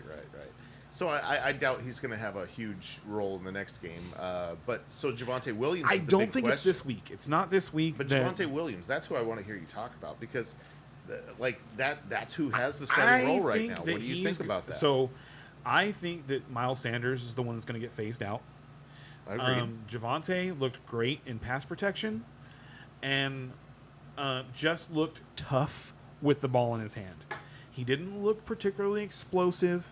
He didn't look fast, but he looked decisive and strong and like willing to make contact with people, which is a huge positive out of the running back position, like getting those extra yards. And like he gave the Cowboys a chance at the end of the game by taking a little flare out, like he was just the safety valve on the play. Caught the pass, turned around and was and had to immediately run over somebody. Ran over the guy and got out of bounds. So the Cowboys had enough time to run another play. But otherwise, the game would have just ended. Like if that had been Miles Sanders, the game would have just ended. So With moving that play. forward, how long do you think Javonte Williams is a playable asset? In your lineup? I don't. mean, it feels like he's an expiring asset, but how is he going to last the season, or is he going to last half the season? What's your feel on it? My guess is that by week 7, what's their bye? I think their bye is week 7, something like that. Okay, so by their bye. By the bye week. That's I think after the bye week you're gonna have, because they've done this before. And they've made running back shifts, like the year where Pollard took over for Zeke. But do you it was agree- a post-bye takeover. Do you agree we're going to have to see something out of Blue before that's really some of the talk, or do you just think he's good? He just needs to work on his protections and know the scheme. And He all just that needs good more stuff? time. He had an injury in training camp, and I think that's really the reason he hasn't already been on the field is because he got slowed down by that. Okay. That is my true belief on the situation is that the only reason we're not already seeing Jaden Blue carries is because of the injury that he sustained in training camp. But for the next month, Javonte Williams wheels Yes. up. Yeah. All right. That's what that I everyone agree. wants to know. The Cowboys' offensive line looked terrifying. Like when you rewatch the video, and like Tyler Guyton got fined like $60,000 for throwing a punch, and they didn't catch it during the game. But like he's in pass protection, and he flat out punched somebody. I don't know who it was. Please but, tell me it wasn't in the helmet. huh? Please tell me it was not in the helmet that he punched him. I think he did slap him in the face. Yeah. I think he did, and it brought me back to like back in the 90s, the early 90s. It was legal to head slap guys, and Eric Because Williams they're wearing a helmet. It Eric hurts your Williams, hand. former Cowboys great right tackle, was the best at it. It was beautiful. He would slap guys' helmets sideways, dude. It was so good. I have seen some of those. Bedsy said he traded Javonte Williams for Tet McMillan. That's a solid like trade. that. That's a solid like trade. that. I like that a lot. And honestly, it might look bad for the next month. You know what I mean? For the next month, Williams is going to look good, and Tet's going to be getting his feet under him. You know what I mean? But I think for the latter half I'm of the more year, worried about that's the gonna be a rest of their great trade. offense. They did not look, they're not under a new regime. They had a new coach last year, and so it made sense that they had growing pains last year, and they started to look good towards the end of the year, like they knew what they were doing, and it looked like they had to start over again. Bryce Young looked like he was starting over all over again. I don't know what happened. to Bryce So Young. I that's expected the only so thing much that would more. scare me about that deal. But I really do truly believe that Javonte Williams is going to eventually become unstartable this year. So I don't think it's a bad gamble at all. And like I worst like it. case scenario, like you could, hold on to Tet for a couple of weeks, and if it doesn't turn around, you could sell him for something else that's more valuable than what Javonte is going to become. So it's still a win. Right on. So next up is Cleveland Browns at Baltimore. Cleveland's 11.5. The over under is 45.5. Plus 550 is the money line on the Browns. Minus 800 on So, the other than Ravens. it is a divisional game, and these things do get played close. Blah blah blah. Like the Browns just are not where they need to be, and I told you they're. Baltimore is like this is going to be a drug. I told you that Browns defense was legit. And they think they're legit too because Grant Delpit was willing to tell reporters, I think it was They today. even think so. They asked him, how hard is it to tackle Derrick Henry in the open field? And his response was, not hard. he's going to have to prove that. So this is going to be fun. It's going to, and they played tough. Like they, I agree. They lost. It was 17-16.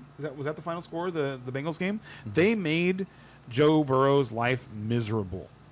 Now Lamar Jackson is a different animal, but like when we're talking about inside the pocket, I think I said this last week. There's nobody better than Joe Burrow at getting away from pressure, moving just a little bit so that he has an angle to throw the ball, and it wasn't just like their entire offense was shut down. Chase Brown had like 38 yards or something like that. Like he was another one of those guys that saved you by scoring. Right. Okay. Because I think he scored twice. I'm not. I'd have to double check that, but I think he might have scored twice. But he didn't look that good doing it, is what you're saying. It's not him. It was they just couldn't. They couldn't move the Cleveland defensive line. They just couldn't get openings. It was a slugfest of a game.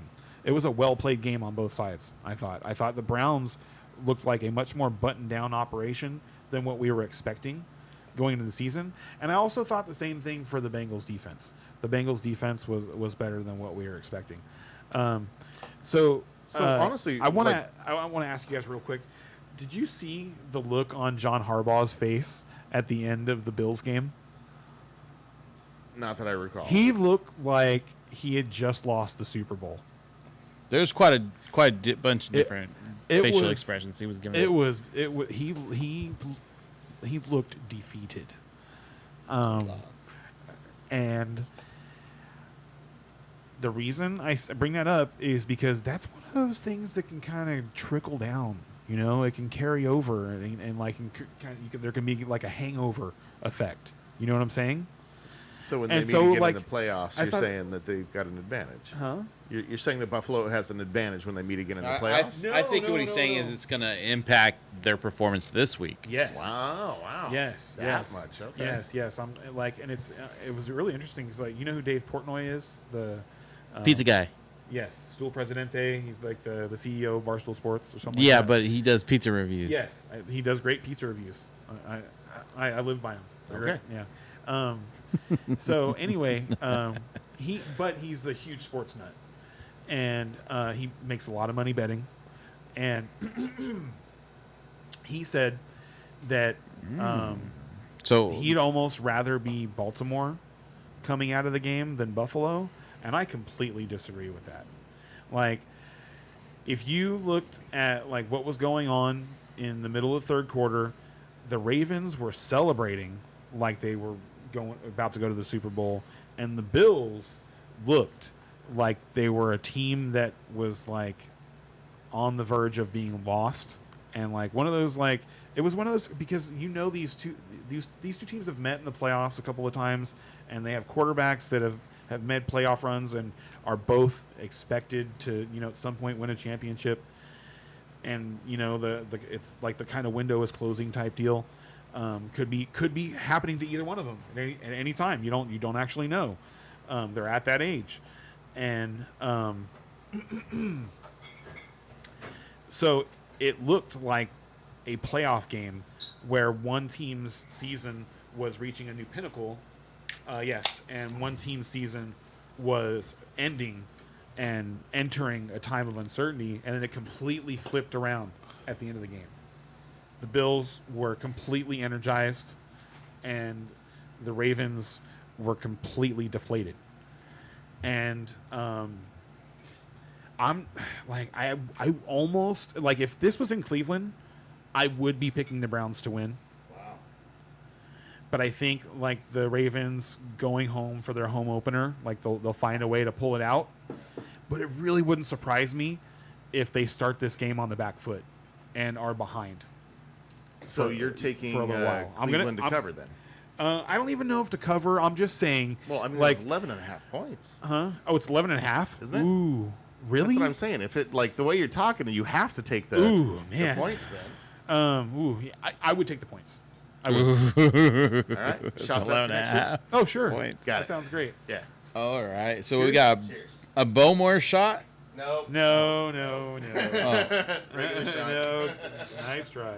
Shot on Ken to cover the spread.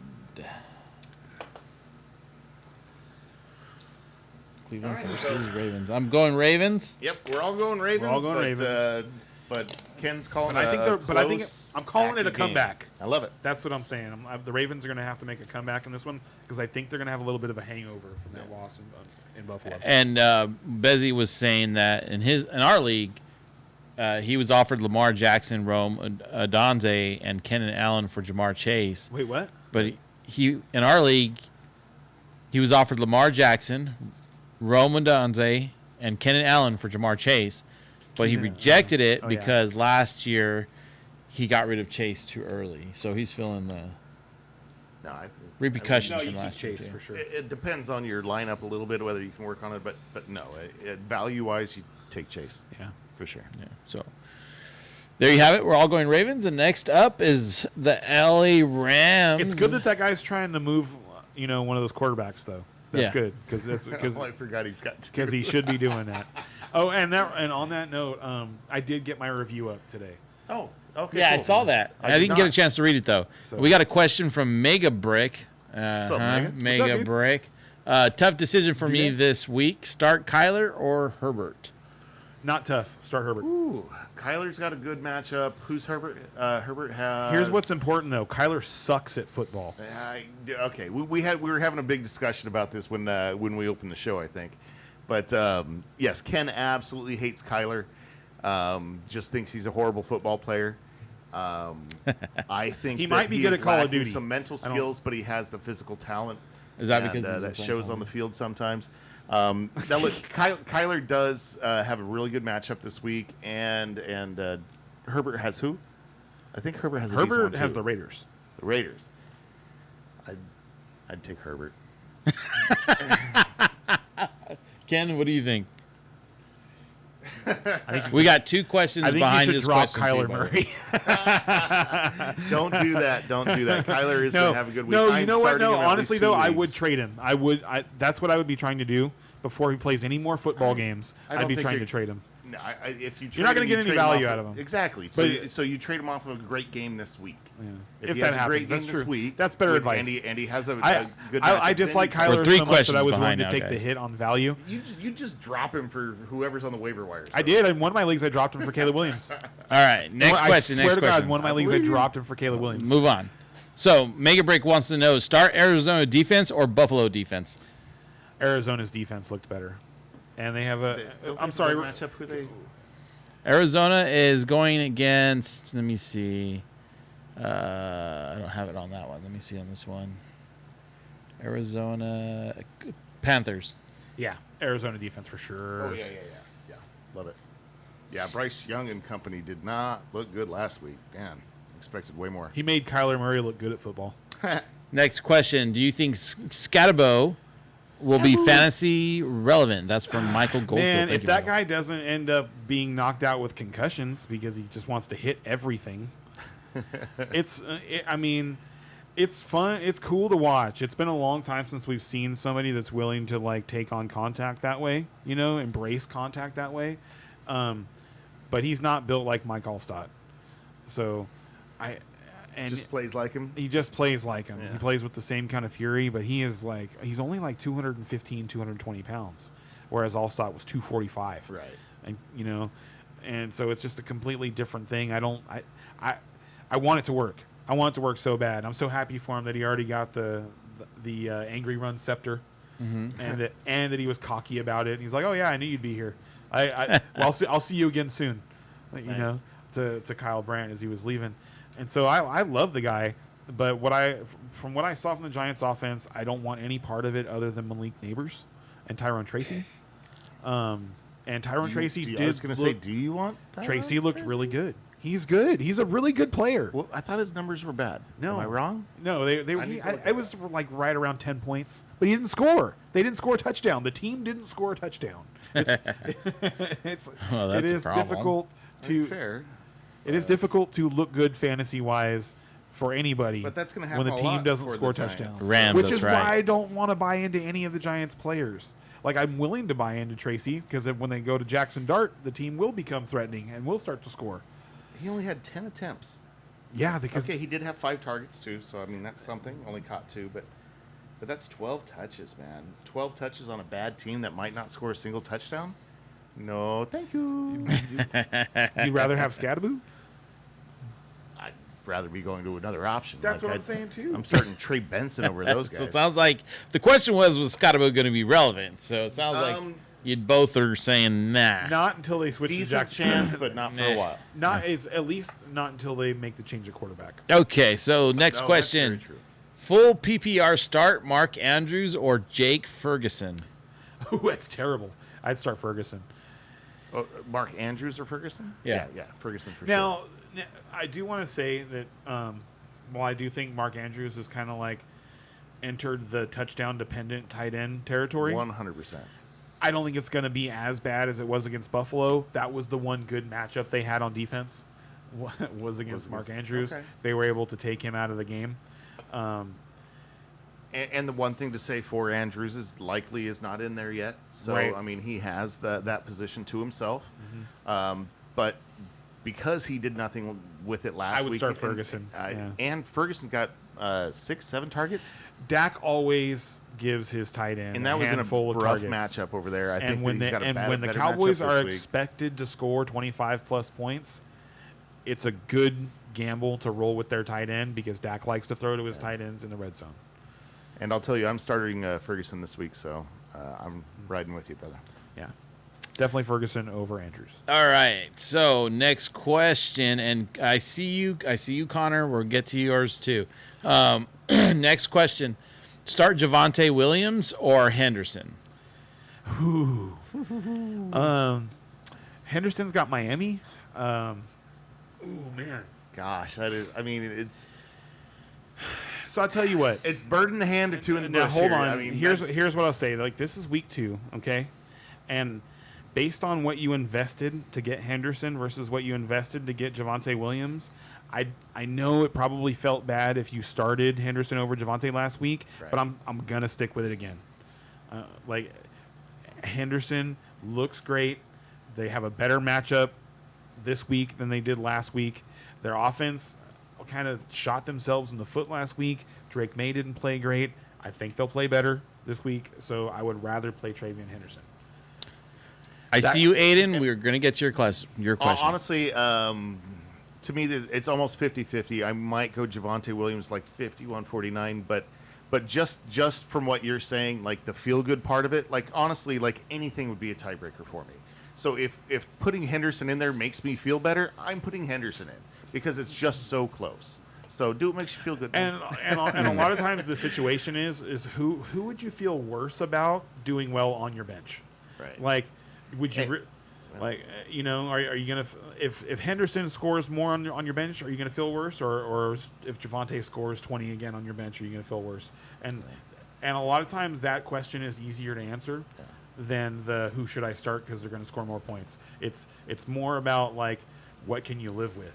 Yep. That's another And angle. you've got good problems. You've got good problems, my friend. That Like is we a- always that want is to a be nice right, but decision to have to sometimes make when we for a have coin flex. flips like this, it's what can you live with? It's because we're gonna be wrong, plenty of times. Okay. So Ask I- Brian; he lost last week.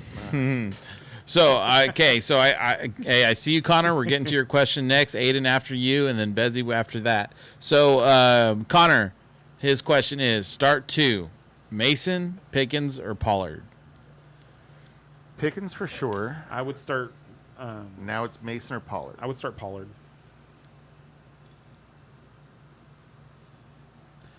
Pollard had more than 20 opportunities in what you would call a bad game script against a top 5 defense last week. Is Spears still out? Yep, he'll be out for another 3 weeks at least.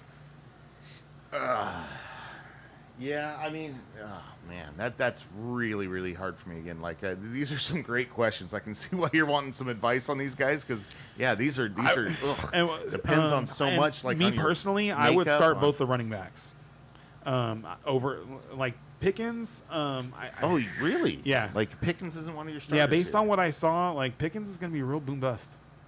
Like I wanted to believe, that we were going to have a 1A, 1B type situation, and we were going to have two guys that had 80 plus catches and 1,200 yards and 10 touchdowns, but it doesn't look like the offense is going to run that way. CD got 13 targets, and I think Pickens had 3. He only had 3. I So thought it was 3 or 4, something like that. It was low. I had 3 or 4 catches, but a little more in targets. Um, I could totally be it- out it wrong. was- I it was trust low. your memory over mine. On that. It felt low. Like it felt like it was less than Ferguson, and I'm pretty sure Ferguson had 6. Yeah. I could double check the box score, but like right now, based on Was there much talk in Cowboys land this week about Pickens having the bad because the bad penalty at the end of the game where he it wasn't Aiden, No, it wasn't Aiden the end of says the he game. has a feeling That was- that actually- Ibuka is so going to take that wide happened- receiver 1 and push Evans What? to wide receiver 2. I agree. by the end of the season, I think that's a really good chance. Honestly, I've never been an Evans guy. I really think Evans is on the Did way out. I shared that thing with you guys, right? That Evans, Evans was doing an interview after the game, and he was talking about Ibuka, and he was like, and he told the reporter about how Ibuka said, "Hey man, we need to run this post. I'm gonna game this corner," Oh yeah. And then And Connor says they did shadow Pickens the whole game with the top 5 corner in the league. you're talking about Quinyon Mitchell. I don't know. It's- I don't. I'd have to go back and look. I don't recall them shadowing him with Quinyon the whole game. That would make sense to double team Pickens or to double team CD though, But or they at least put more attention on it. But they weren't really doing that either because CD was CD was getting targeted the whole game, and Dak isn't somebody who just forces things into double coverage. Like if Quinyon was 1-on-1 with Pickens the whole game, Pickens would have had more targets. Is my assumption. I didn't watch the all 22 on that game, so I can't really I can't argue against that. Oh, Clinton feels like they zoned CD and shadowed Pickens. They were bracketing CD for sure, and that's what most people do. Is whether they're running a zone underneath and zone over the top, is they'll definitely have coverage over the top, and they did that. There were opportunities for him to make plays in that game. So, did you guys answer the question of starting to Mason and Pickens? Yeah, and I Pollard? did. I would start Did both you? running backs. I think he said he would start Pickens. And I was him hawing. I'd probably go Mason, honestly. But Okay. I would start both running backs because I think the Vikings game is going to be high scoring, and so there's going to be plenty of opportunities for Jordan Mason to get goal line touches in that game. So I would rather start him. He would be the first one I would start. I think Okay. over Pollard. Just because of the matchup. See, and I'm a and little then biased. And I've then never because been of a Pollard opportunities, fan. I would rather have Pollard than Pickens. Okay. Pollard. So, But, I mean, Pickens could definitely have one of his 4 for 140. happy to touchdown help, games. Connor. Happy to help. And All I would right. feel bad. So But not that bad. just a reminder, you guys, our Pick'em League is in the description. That's a great way to just keep in touch with our community. Is go to the Pick'em and because it's unlimited amount of players that come in there. Get some bragging rights. And get in there, Absolutely. Yeah. Talk some crap next week. Tell us how you beat us. Yeah, and this is what our 3rd, 4th season doing podcast too. So we're on there, and if you're part of the community, Yeah, hey, go back and listen to some old episodes and tell us about how stupid we were. but if you're part of the community, like when spots open up, like in our league, Yes. Yeah. you can jump in too. So that's he's part of our league. exactly. And he started as a Aaron's our viewer, boy. and he jumped into the league. That I love it. and so you absolutely can join our community in that way, right? You just gotta wait for them spots to open up. All right. So next question would we see here? AJ Brown in my league wants to unload him. He's very interested in Kelsey and Evans. Is that worth the trade? You get Kelsey and Evans for A.J. Brown? That's what it looks That like. seems like a win. You like that? I do because so think about what the ceiling is on AJ Brown, and do you think the ceiling is anywhere near top 5? Here's the thing: is I agree that that I'm an AJ Brown owner in several leagues, and I'm in that year where in 2 dynasty leagues I have him. I'm in that year okay, I'm waiting for him to have a good run of 3 or 4 So you can games, trade him. and I'm going to unload him. Yeah. I'm going to trade him on somebody. So I wouldn't trade him right now off of a 1.5 point game. Is not where I want to be trading AJ Brown. Typically, but and I listen, think but you the can get more return than that. I don't like that. So Mike Evans didn't have a monster game in week 1, but he was still the most targeted receiver.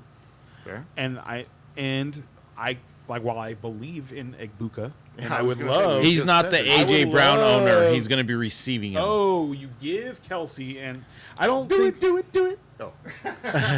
in that case, I'd say do it. you give up Kelsey and. Kelsey is nothing to me. I can replace him with waiver Okay, wire. so hold on. Let's stop right there for a Uh-oh, second. here we because go. It's relevant right now. I was going to wait until we got to the Chiefs game to talk about it. Right? Everyone is focused on the fact that Kelsey only had 4 targets in the game. Uh-huh. It's well, what happened? There's no Rashee Rice and Xavier Worthy went down. How did he not have 12 targets? And you look, and Hollywood Brown had 16 targets. Right. Hollywood Brown Was the replacement for Xavier Worthy. looks exactly like Xavier Worthy. Physically, they would probably be hard to tell them And apart. that's where the game plan was. and was so written. I my agree. assumption is so different from what I'm hearing about this particular, like just like the whole Kyler Murray thing I was telling you about. This was another one where like watching the game, my takeaway from what happened and what's going to happen going forward is so different from what I'm hearing in terms of like rhetoric and stuff like that from fantasy football heads. And like you had to have Hollywood Brown on the waiver wire this week. Like Hollywood Brown was the number one target on waiver wires for multiple podcasters, right? Wow. The prominent podcasters that we listen to. He was the number one receiver for the footballers. I don't think he was. He was Hollywood Brown. It was Boutte. Go back. No, well- Boutte was on there, and he was. And I was actually. I almost upped my bid after I listened to their podcast because I was like, nobody was supposed to notice that. Right. Because they lost the game. He didn't score a touchdown. He didn't finish in like the top 10 or anything like that. But Kayshon Boutte was definitely the absolute gem to get, in my opinion, of this waiver wire. But anyway, the Hollywood Brown situation. So I Aiden, think that was to a share his game roster, script. maybe I think this will help. Travis Kelce has huge value going forward. So maybe this will help with Okay, the this is question. for our trade, okay. His roster is Chase, Evans, Kyrene, Chase Brown, Kelsey, with Sutton and Mayers for one flex, and he has room to offset Kelsey. He thinks that maybe, he says I think and replace with Zach I Ertz. don't know. Like I can see I like buying. I can see buying low on AJ Brown. I get that. 100%. But I could also see you regretting this in a couple of weeks after Mike Evans and Kelsey combined for 40 points a couple of weeks in a row. I don't know. And like I'm just saying. Again, I have to put my prejudices out there. I've never been a Mike Evans fan. I mean, I'm looking at him with a 850 yard, and 6 or 7 touchdowns this year. That's not somebody I'm excited about. Have you I can looked at replace Mike that. Evans' career statistics? I absolutely have, and The next time Bezzy says you don't the next need time AJ Mike Brown. Evans scores only 6 or 7 touchdowns will be the first time. That's all he does. All right, is score touchdowns and we'll find a bet on that. But and get but, to 1,000 yards. 11 more times consecutively than Jerry Rice. you are Just saying. trading 2 But yeah, has-beens for somebody let's not who be is a fan of Mike Evans. No, he's no. not a has-been. Trading 2 has-beens for somebody who can be a star. Who has been a star. You're talking about him being your number 2 wide receiver. That's an excellent place to be. And here's And- I wouldn't have anything negative to say if you made the trade. I wouldn't do it. Like we're talking about just season long. I wouldn't do it. I feel like he's we're upgrading. we're talking about like dynasty wise. This is a great trade, and it's actually a pretty good trade for both sides. But if we're talking about season long, I really do think that you're giving up value. I do. And and it's not just based This on is AJ Evans Brown's for AJ talent. Brown to me, AJ Brown, which is a no-brainer. and to me it's not. To me it's not, and even if it was, it's still close. It's still close. Glad we could help you. I know, right? We have 100% opposed views on this. So here's the thing. All right. So the way when I kind of like see myself as the observer of these two, right? And of these two, we have the experience, and then we have like the Rain Man of stats over here when it comes to football. So really, what is your blind spot when these two have a disagreement? What is your blind spot? Is your blind spot experience, or is your blind spot like hard know-how facts, right? And then use that to help influence when these two disagree. Help influence what decision you're going to make. So that's the advice I can Brian give you. does still draft with pen and paper. I absolutely do. Only the drafts that matter. The ones that don't matter, I can just kind I of was wing just it, speaking but, to your experience, dude. No, dude, I and it's way better for me. It's way easier to group and to go. Oh, dude, if you haven't done it, do it. It's way better. So do. Aiden We has just do it one with comment. tablets. He's saying he doesn't know Zach Ertz is climbing up the rankings right now. Yeah. And Bezzy feels like I would sell Kelsey Zach might have Ertz. resurge. I think that it was. But Evans is solid. So Kelsey didn't even have a bad game. He scored a 40-yard touchdown. I mean, No, it's unfortunate that he only had 4 targets, but they had a specific game plan. They obviously stuck to that game plan, even though Worthy got hurt.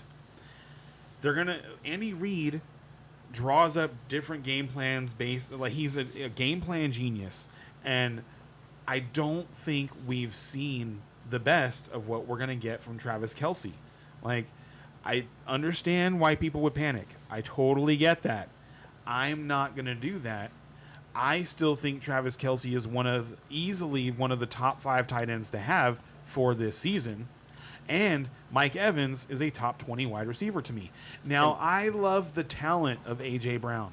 A.J. Brown is He might be on the wrong team. He's a physical specimen. Here's the thing, though. How do the Eagles like to score? That's what I'm saying. I think On he might, the ground. He might be on the wrong team. And this is my another second thing- season with him.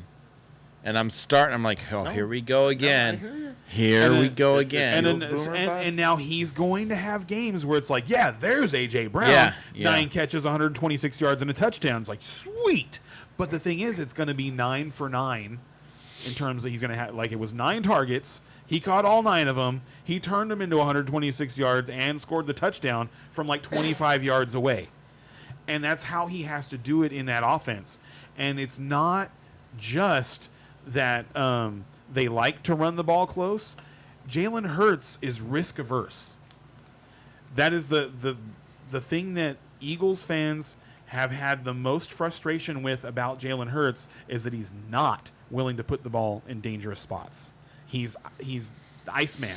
He's not Maverick. Seems like- he's Iceman. Seems like a smart place to be with that offense. It's not. Go ahead. It is, but it hurts A.J. Brown and Devonta Smith in Dynasty because he's not going to force them the ball, Well, and they In the don't current care situation. because they're cool with winning. They like winning. in the current situation, which can change, and if it changes, it'll change drastically. That offensive line and Saquon Barkley, like you're talking about, like you're What hoping if for an Barkley's injury. out for 3 weeks? Okay, what Okay. if? That's Yeah, no, great. that's- right. that- What if Andy Reid flips the script and Travis Kelce gets 11 targets next week? Both seem just as likely. I'm just Both saying, if teams- there's an injury, it if shoots anything, A.J. Brown in the if top anything, the one where Kelce gets 11 targets seems a lot more likely than a random injury to a So- superstar player. So here's some comments for us. So Bezzy feels that that Kelsey's going to get more involved because the wide receiver room is getting thin.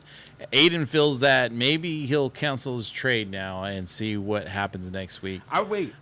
And so yeah, that's comments. We have one question coming from Bezzy, and I just want to note something that we need to revisit after the podcast, so we can talk about it a little bit. Real quick, But- last thing about the agent, Hold on, about let the me- trade, real quick. All right.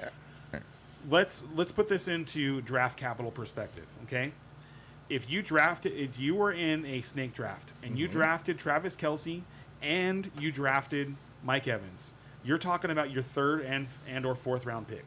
For Mike Evans was a third round pick this year, and Travis Kelce was going in the fourth to fifth, something like, depending on that format. sounds absolutely like- insane to me, but okay.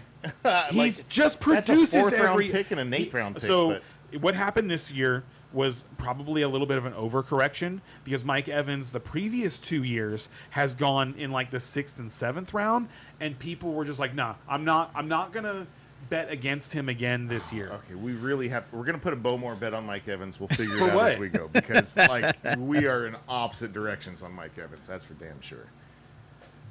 Hold on a second. So as those two are going, those two are going at it. Aiden is just saying that he likes to play risky fantasy football. It's his thing, and he likes to try to aim to be number one. I think we all try to aim to be number Right. one. Which is why he's going to get AJ Brown, Yeah. right? Dude, I'm telling you, that's the way to go. And he got Kelsey buying in him his on the league. cheap, hold dude. on a second. His league, Here Kelsey are- went the 7th round. Historically, Thank here you. are Mike Evans finishes.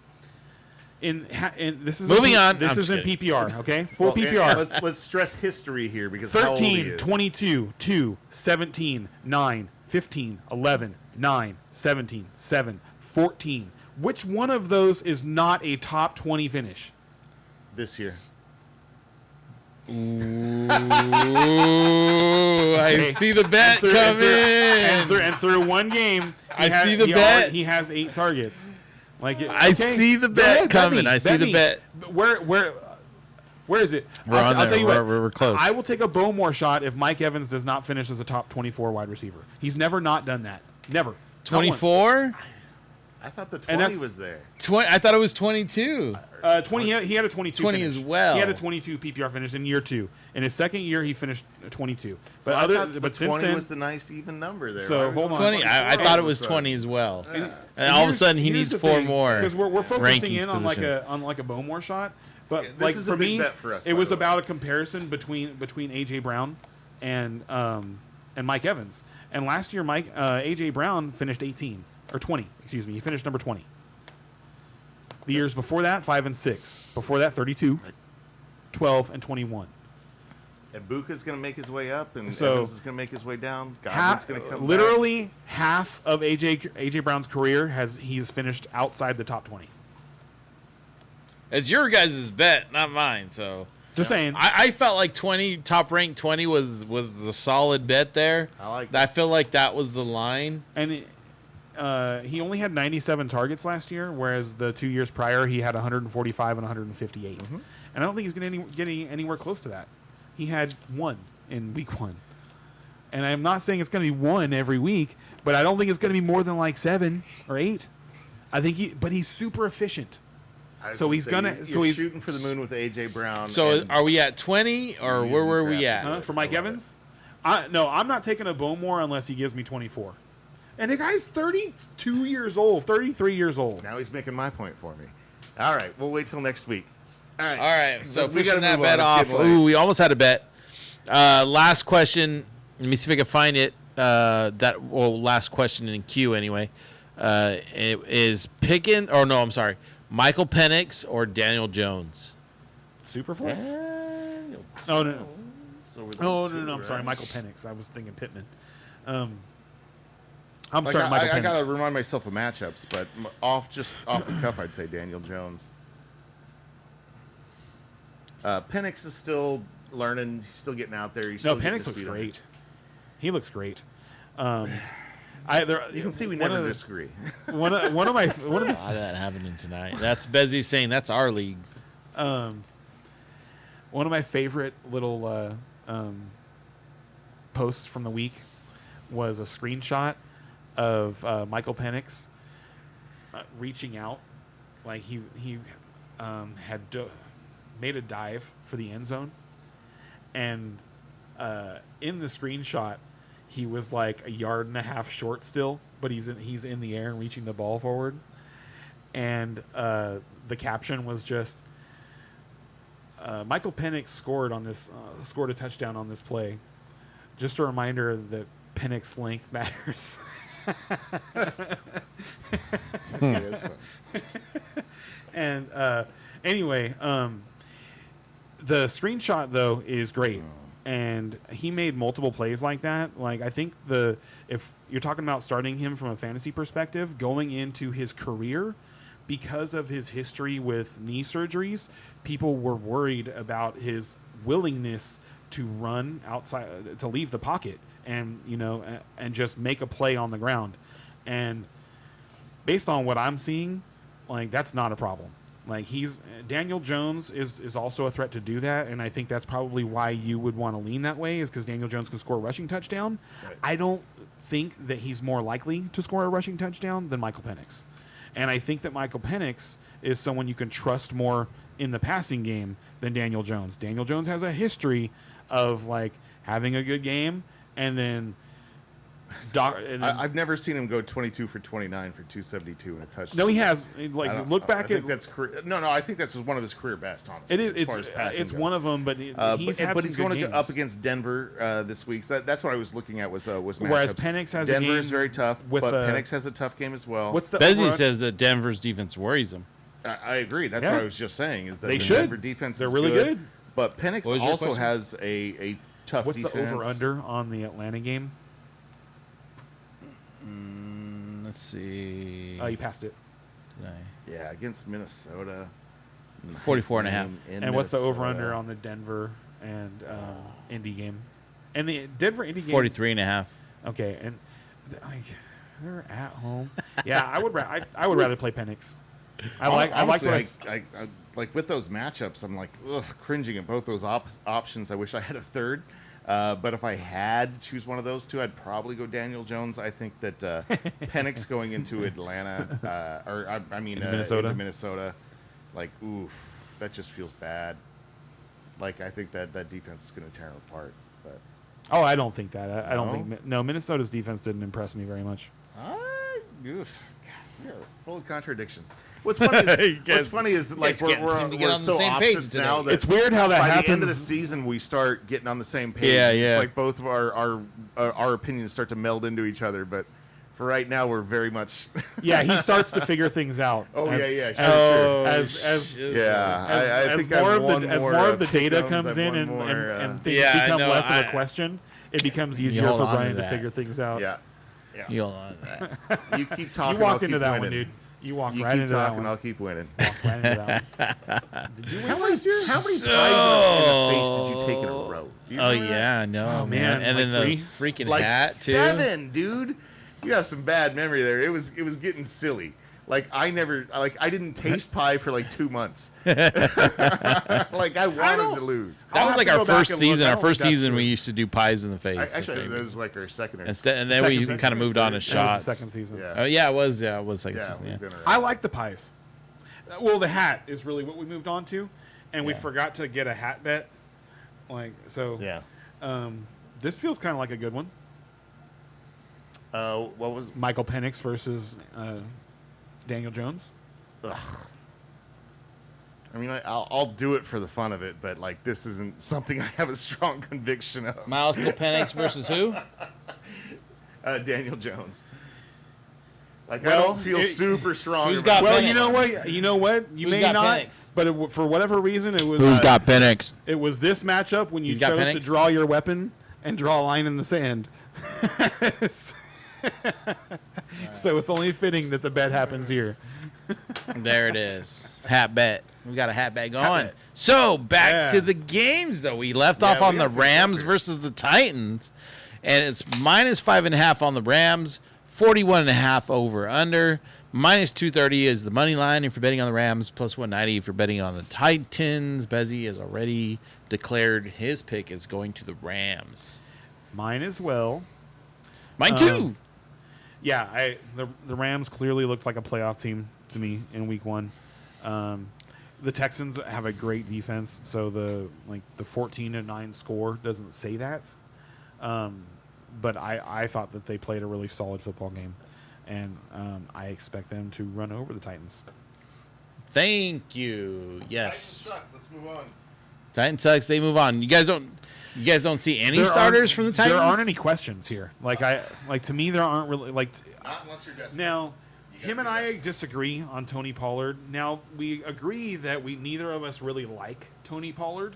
We don't want him as our starting running back for our franchise. But I think that the volume that he's getting right now is too much to sit him on the bench. Because it's not like he's going to be a high floor play whether he scores or not for me. Yeah, sure. You know what? Never mind. I'll take it.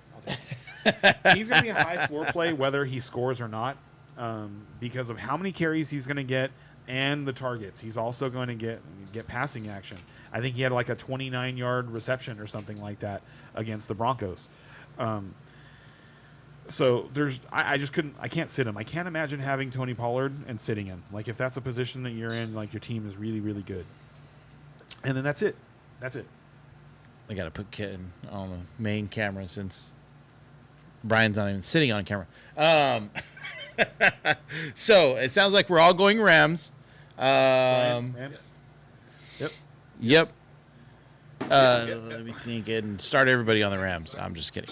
And then next up, we got Jacksonville Jaguars at the Bengals.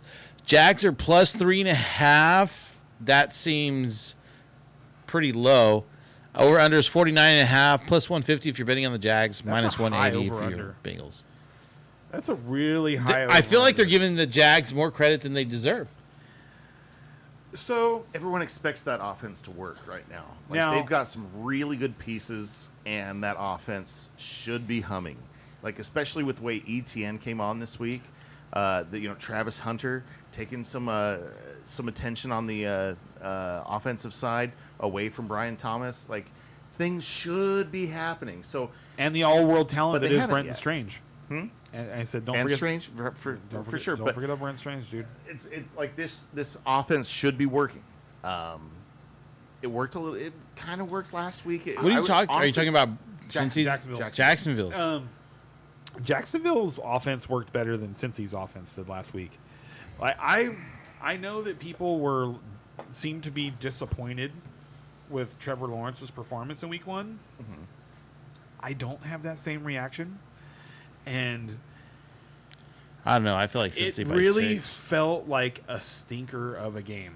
Like, it felt like one of those games where they didn't even have to get into their bag. Does that make sense? Like, they were never I know what you're they were saying. never threatened. They were Right. never tested. There was no reason to like go deeper and try and score more points unless you were like, that's your goal, was to just score a bunch of points. And so it's, they kicked a bunch of field goals. They have a good field goal kicker. They played solid defense. The Jaguars could just be a better team.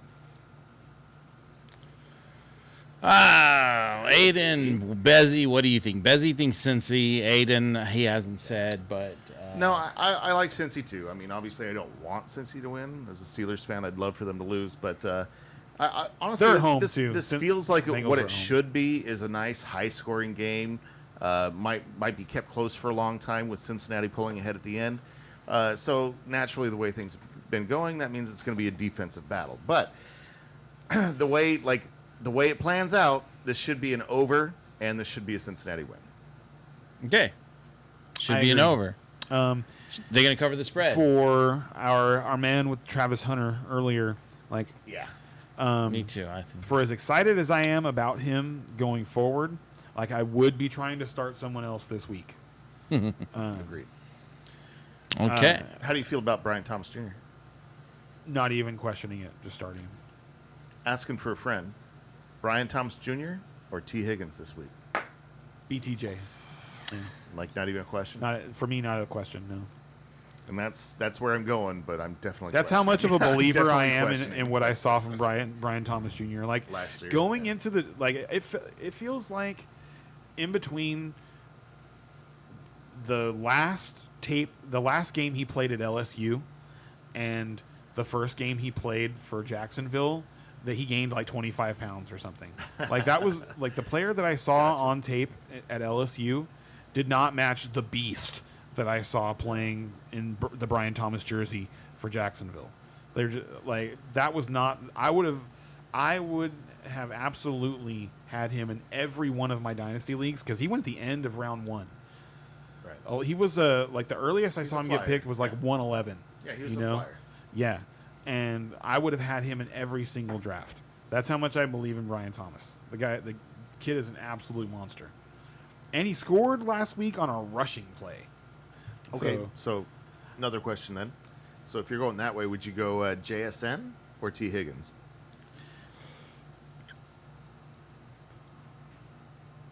T. Higgins Really? this week, I would go T. Higgins. That's the way I want to go. It just feels like everywhere, like all the experts I trust and the thing, like everything's telling me to go with JSN. most of But against the JSN's Steeler defense, I feel like T. Higgins is more I know guaranteed points. people are really excited about JSN because I think he ended up with like 19 fantasy points or something like that. It wasn't even like a blockbuster game. It was just that he was the absolute focus. It of was the that he offense, played. It yeah. was the percentage of snaps that he played outside versus in the slot. That was what they were most excited about.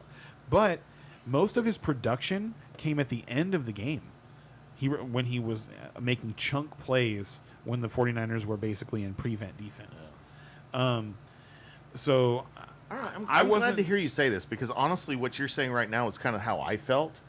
And Their offense was but, bad. But all the experts that I've been listening to they're just like, oh, JSN to the moon. And I'm just like, okay, maybe they just saw something I didn't. But that's not what I saw. all right. Like, All right, I'm gonna go T. Higgins. and and, I think blame you if I'm any of the wrong. teams that they any of the teams that they run up against that have shut down travel corners, JSN's gonna struggle. And especially like if no one else does anything, they're just gonna be able to bracket him. Yeah. and he's not good enough to beat bracketed coverage. All He's right. not that guy. All right. I'm glad to hear another opinion because that was mine. So, all right, we should move on. Oh shoot! I need to refresh this thing because people talk too much. Let's see. So, we just got finished talking about the Cincy game. That was Cincy and Jacksonville. So and I'm picking then- Cincinnati in that game. Me too. Cincy. Okay. So next up, Chicago Bears at Detroit Lions. Chicago Bears are plus 6.5. The over/under is 46.5. Plus 230 is the money line. If you're betting on the Bears, minus 285 on the Lions. I am going Lions. If they lose, they probably aren't making the playoffs. If they lose, I mean, hair on fire. Oh my God, panic time for sure. Oh yeah, panic in the streets for sure. And honestly, I kind of see this the way I think the general public sees it is that Detroit's going to have a massive comeback and really beat the Bears. Caleb Williams did not look good in Week 1. We'll get to your question. We One expected second. him to do much better, and the Lions at home, like needing to win. Like I don't know. I just see the Lions winning handily here, but I'm sure the way we've been thinking today, you think differently. Probably. So, while I wasn't bowled over by the performance by Caleb Williams on Monday night, I was actually more disappointed in the play calling than I was in Caleb Williams' performance. Because if you paid attention to the play calling, it was a lot of stuff that was designed to get one guy open in the flat over and over and over again. And now, I do think some of that is because of Caleb Williams' weakest point to me is his ability to stand in the pocket and deliver the football over the middle of the field. And for all the people that are new that are listening, like you can hear me say that 2 years ago when he was coming out of college. That was my biggest critique on Caleb, was like he doesn't deliver the ball over the middle of the field. Like he makes a lot of scrambly plays and he heaves the ball downfield. He has a strong arm, but he does not stand in the pocket and deliver the ball over the middle of the field. And you can go back and rewatch that game against the Vikings. They did not attack the middle of the field at all. And it looked, and he started that game like 10 for 10, I think. And so people were impressed right away. And then I think he went something like 4 for his next 13 or something like that. And the reason for that, I think it was more the plan. the reason for that is because Brian Flores is not an idiot. He's a veteran defensive coordinator. He's a really smart guy. They have a savvy defense over there. They figured out what they were doing to him and forced things back inside. And so so while they were still running those plays for a long time, they didn't like break out of that funk, that shell of just calling these little out-breaking routes until they were down, until the game had flipped on top of them. And at that point, he started to attack with Rome Odunze a little bit. And I'm hoping that the playbook gets opened a little more. Oh, there was one other thing I wanted to mention was there was a play where everybody killed Caleb because he missed DJ Moore. DJ Moore was like wide open, it looked like, for a touchdown. And apparently DJ Moore ran the wrong route. He was asked about it, and apparently he ran the wrong route. I don't know. There was a couple of instances that were like that throughout the weekend. Like apparently, and in the same game, Justin Jefferson on the pick six, he said he ran the wrong route. He broke his route off too early. Goes back to my point of this being Week 1. And this is kind of like this is preseason for a lot of these teams, you know? So they're just getting things together. I liked how DeAndre Swift looked. I think he's going to end up being the steal of drafts. Really? Yeah, he was so clearly the first option on pass plays throughout the game that yes, I think that we're gonna get like a Jahmyr Gibbs like season out of DeAndre Swift if he stays healthy. Okay. If it's just a matter of if he stays healthy, but he was trucking guys too. He looks like a different player. He looks. I mean, he has to look like a different player because for the last 5 years he's looked like a very mediocre, no. I disagree with that. He's been a very talented player when he can get him on the field. He was just injured all the time. When he was with the Lions, he flashed quite a bit. There was one year where he had a lot of flashes, and then somebody took when I him the started, next year. And so then he when I just started my sucked ever half since. PPR draft in 2022, he was going into his second year. He was a consensus top 36 pick in Dynasty.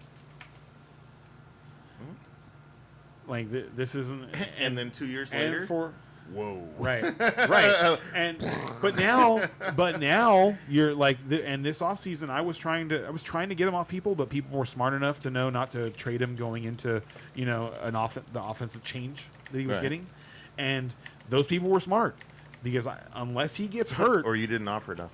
yeah, no, it's probably it's true. I didn't get him, but it's unless he gets hurt, I really do believe that he's going to have a top 8, top 6 fantasy season. I love the beginning of the year. We have such divergent ideas. I love it. He was the focal point of their offense. All right. So I'm going Who do you Lions. think's going to win? Like Lions? Oh, so I All think that to say Lions? Yeah. I think All that right. I do think the Lions are going to win, but I don't think it's going to be the what's the Manhandling, I don't think it's going drubbing, to be the get right game that people think it's going to be. And the biggest reason that I don't think that isn't even that Ben Johnson's the coordinator on the other team now. I really think people are underestimating the loss of Frank Ragnow at center for the Lions. They could not move the Packers off the ball in Week 1, And like I and say, he I'm got still beat. attributing that to the Packers, but the if it's more the offensive struggles losing of your those center two is teams, so big. No, I having hear you. like going from What's your having question? a top 5 center in the league to having a replacement level center in the league is a huge downgrade to your offensive line. The Cowboys went through it when Travis Frederick had to suddenly retire from Guillain-Barré syndrome, and we went through 2 cycles of centers, and now finally they have, it seems like Cooper Beebe's going to stick, but like nailing the center position, and they had an all-world center, and like to lose that is just huge. It's I know. huge. We had Pouncey for a decade. I know. And I know. and the Steelers still haven't recovered. I know. The Steelers' offensive line all right, so what's still our- has not recovered. What's our question here? A question is, oh wait, we don't have one yet. Oh, He's got one cooking. I He know hasn't we shared it yet. It's though. brewing. Oh, okay. It's brewing. All right. All right. All right, Yeah, what's but the we next got game? plenty of games left to go, and the next one is Oh, San yeah, we Francisco gotta- 49ers at New Orleans Saints. Only a -3. I kind of wonder in here, but we'll get to that. 40.5 is the over/under, and the money line is -166 on the Niners, +140 on the Saints. Are the Saints that bad? Yes. They're going to No. still lose even with Purdy not starting. Yes. No. Yeah, it was a 7-point difference at the beginning of the week, and as all the players have started to get, oh, you're out. Oh, that one's out too. Oh, God, everybody's out. So that line has been going down, but it's still at 3. And the New Orleans Saints, like I say, unless you really believe in Rattler, the way some of us do, I don't know, man. I don't think so. I actually thought Rattler- even the Niners, hurt as they are, I'm going to take the Niners. They're limping in. They're going to limp past the New Orleans Saints. So the Niners are limping in. The reason I'm going to take the 49ers, there's one reason, and that is Mac Jones was always supposed to be a 49er.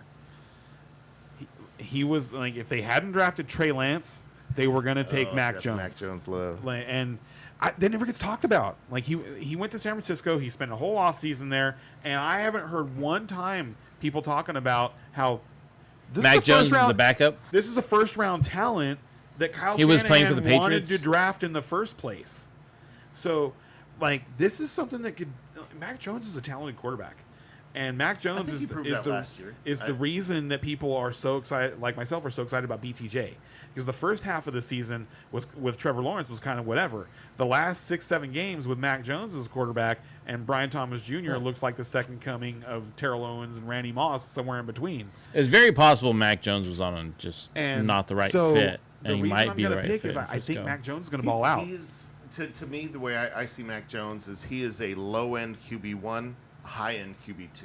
So if For the he's weekend? Agreed. Just like in general, Oh, yeah, as, okay. as a quarterback, if he's your QB2, that's amazing. Yeah. You have a fantastic QB2. Yeah. If he's your QB1, Ooh, Uh, this could be a rough season. and see, I think that's unfair We'll see. because you're talking gonna about find the out. post. Because we've seen it for 3 years. Dude, he started with Matt Patricia as his offensive coordinator. I totally recognize that he has all kinds of excuses. I totally recognize, but I think he had every chance. I mean, he had every chance. to Who prove did that he have was around him more- in New England? Just there's so Who? many things he could have done. And Ah, man, you're making me agree with Like- Ken. to me, Mac Jones Come had like to me, and like this is, and I'm gonna paraphrase Kevin O'Connell here. Franchises fail young quarterbacks before young quarterbacks fail franchises. Kevin O'Connell quote. Because and I We're gonna see. We're gonna And see I- with San and here's Francisco, the with the thing. San Francisco How- team, if Mac Jones, how high he should be and he's ranked. not even getting the full complement of players. Who's he But missing? if I'm Mac Jones, I'm like, wait, you're gonna give me CMC? Let's roll. Yeah, that's what I'm saying. He Let's got roll. CMC. You know, I mean, like, he that's doesn't how have- bad the players that he's played with have been. The skill position players that Mac Jones has had around him, and then you look at what he was able gonna to find do out. the second half of last season. We're about to We find spent a bunch out. of time on the San Francisco side. I'm more interested on the New Orleans side because I feel people are killing. There's value. There's value there in I Olave. think there's value. I think there in is Juwan Johnson. hidden value to be had. In Olave, Kamara. Olave too. Kamara. Olave, I opened Oh, up with sorry. that. Olave, He did. He Kamara, did. We heard Juwan him. Johnson. It's recording. I'm not saying you should go and be trying to start Spencer Rattler or even like you should be like holding him on your bench or something like that. But is he good enough to make this offense Yes. basically run? Yes, Yes, I agree. I think he is. absolutely. I Like, think watching- he's better than what most people think he is. Oh, Bez, I'm you just might not be the on lone your wolf. level. You think he could be like a good starting Yes, quarterback? I and I'm do. like, I do. But I think he can be a good, solid like Mac Jones. I like we were to just me talking like about. you look for solid number, like best number two.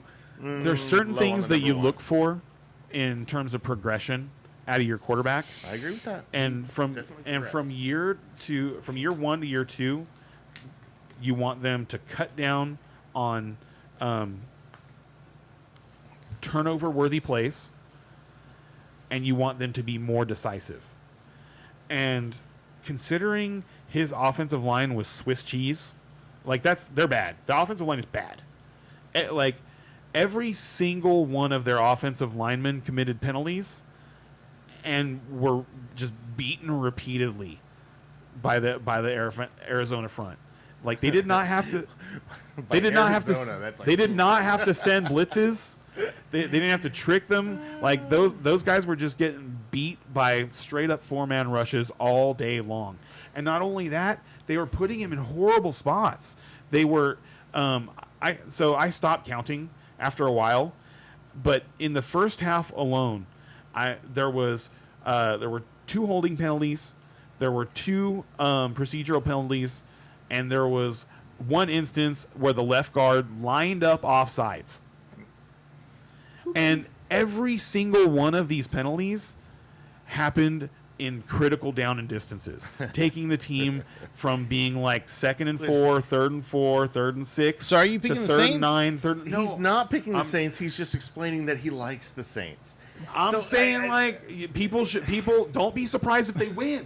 Don't be surprised if they win because Bezzy thinks the Saints are going to win out. because the kind of stuff that Bezzy is listening to you and actually has the balls to go. With he it. might have watched the game. And if you watched the game, Spencer Rattler looked better than Kyler Murray. Like I would if after watching that all 22, if I was a Cardinals fan, I would be like if I was somebody who was let's not say fan, if I was Cardinals brass, I would be asking how we could turn Kyler Murray into Spencer Rattler. Rattler plus. And I told you this on the way over. If you swap them, if Rattler had played for the Cardinals and Murray had played for the Saints, the Cardinals win that game 40-0. All right, let's move on. We still haven't left the morning games. We're Yeah, so we far gotta get behind. moving. Next up is Seattle Seahawks versus the Pittsburgh Steelers. Seahawks +3. Over under is 40.5. You're not going to sit JSN, but don't start anybody else on that. I am starting the Steelers. Steelers defense, DK Metcalf. I'd still stay away from Rodgers till I see better. I agree. Till I see more. Jalen Warren is a good start. Still starting him, even though he had less snaps than Gainwell. No, he's still a good starter. Because without the touchdown, Gainwell is Gainwell. No, Okay. but I'm still willing to start and still am starting Jalen in a couple of leagues. So, yeah, I like the Steelers here. Hopefully we Me too. roll, Yeah. because if not, based on how your offense played in week 1 and how their defense played in week 1 and how their offense played in week 1,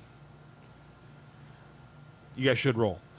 But if going into the season you asked me which offense I was more scared of, Seattle or the New York Jets, I would have said Seattle. So you guys could give up 30 points on Sunday, I guess. I don't know. we shall see what the defense is. That's for sure. All right, Steelers it is. Move on. Yeah, same. All right, same. so just one comment real quick. Oh, okay. Jono Smith is my backup if Brock Bowers is out. So, next. The Brock Bowers injury was apparently not serious. He wanted to go back in the game, and they just wouldn't let him. Okay, next up, Patriots versus Miami Dolphins.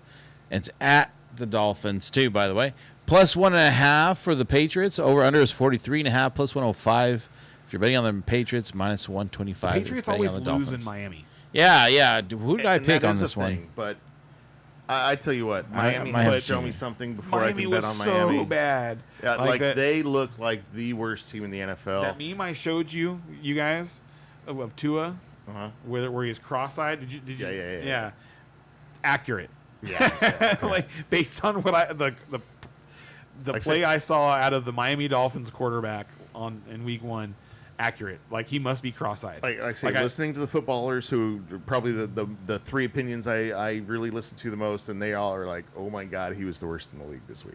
By He far. was And absolutely. So until he can do better than It was that, bad there's no because way it I'm wasn't taking him. like Bryce Young turned the ball over twice, I think, but one of them was a deflected pass and wasn't really his fault. Whereas Tua was just like not seeing guys and throwing balls right to defenders. Just watching parts of that game, I was like, what's going on? It was hideous.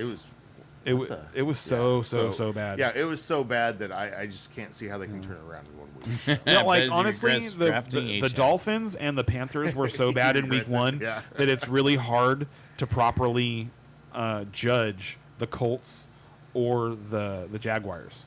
Like because both of them didn't have to play very hard because the Dolphins and the Panthers did such a great job of beating themselves. So I think we don't really know what we're going to get out of the Colts. So or it the Jags. sounds like both of you are going Patriots. I am. I'm going to because the Patriots should win. All right, and so does Bezzy. I am going Miami. And you're going to be right because the Lone Patriots always Wolf lose fan. in Miami somehow. Wolf win. And that's theories for you. All right, next up is Carolina Panthers at the Arizona Cardinals. Panthers plus 6.5. Over under is 44.5. Plus 240 if you're betting on the Panthers, and minus 298 on the Arizonas. And like I say, this is a good matchup for Arizona, which is why I was saying that Kyler is just not that bad a start this So, week. I know you don't like him, but he's still going to score some points this week. And also is. on the Arizona side, you can't ignore the running game here. Like I'm just so Carolina here's does the thing. nothing but give up yards to the run. So Kyler you're made- starting Connor, and you need to be watching Benson to see see if that role expands. Connor looked like he aged 5 years. I in week don't know one. if I'd go that far, but it definitely looked like it Connor was took a pretty step bad. back, Like the and Benson took a step forward. So I Yes. would definitely the best keep play an eye of on the that entire backfield. game was the Benson run. Oh, I want to talk about it just 1 second. Like so, there were so many good things that happened on that play. The Benson 50-yard run or whatever it was. So, the Saints didn't even play bad defense on the play. They had called the right stunt that had shifted to the left, and had brought a corner on a blitz on a run blitz on that side, and Benson had to bounce outside because of the run slant, and then beat the corner who had blitzed, and so it was just a great individual play, and he gets to the edge, and I think it was Kool-Aid McKinstry who forced him back inside at the end, and it still would have been a touchdown, if not for the effort by really wanted to make sure I remembered his name. I think his name is Chris Granderson, number 96 for the Saints defensive line. He started at right defensive end. The play went opposite side, right. He was the man who ran Connor down, 50 yards downfield. That's a hell of a play. Benson, right? Huh? Benson, not Connor, right? Benson. Yeah. It was a hell. So all the way around, like it was a great defensive call. It was a great play by Benson, and it was a great defensive effort to prevent the touchdown. And they ended up missing a field goal. I think I'm pretty sure on that you're right, possession. I think they ended up missing a field goal, and it's like, and those things are huge. They're huge. So yeah, that was a fantastic play, fun stuff. I hate that I have to pick Kyler Murray. I know. Because here's a question for you guys. What do you got? So the Smitty wants to know. He's saying he's in a 2-quarterback flex league. Uh-huh. He just lost Purdy, so he has to play Cam Ward. His other quarterback is Daniels. He also lost Kittle. Someone just dropped J.K. Dobbins. Would you drop Juno Tesla or Juwan John for J.K.? Juwan Johnson, I'm assuming that is. Or I'd be willing to drop Tesla. Like Tesla. Like we're talking about Dynasty. Like you can't drop Tesla, and he's great. Well, It's super this exciting. Sounds like a super flex dynasty Redraft. Oh, is it I thought it was redraft. He just said he's in a 2-quarterback flex league. Yeah. Or probably redraft. would you drop Based one on of somebody those dropping guys Dobbins, for Spencer Rattler? He's the quarterback left on the waivers. Or wait, the last one was drop I Dobbins would- to get Rattler? I would rather Drop one of those guys I would rather for Spencer play Rattler. Rattler than Cam Ward. I would too. Spencer Rattler is going to run the football too, and he can. Basically, you're saying Rattler is free on the waivers. Like, he shouldn't be there in a super flex league. No, I don't. You should grab in him a either way. because you're in a super flex league. You're talking about the top 24 quarterbacks shouldn't be on the waiver wire, and 36. Because every team would want 3 quarterbacks. Agreed. Because Yeah. you want to have somebody on Yeah. your bench. He should- so the top so get him. 36 quarterbacks should be gone out of your league, which means every single starter should be gone. If Rattler is still out there, like, oh my God, just grab him up and thank your lucky stars that he was still there and plug him into your second quarterback spot. That's what I would do. Yeah, play him over Ward for sure. Yeah. Yep. Well, there you have it.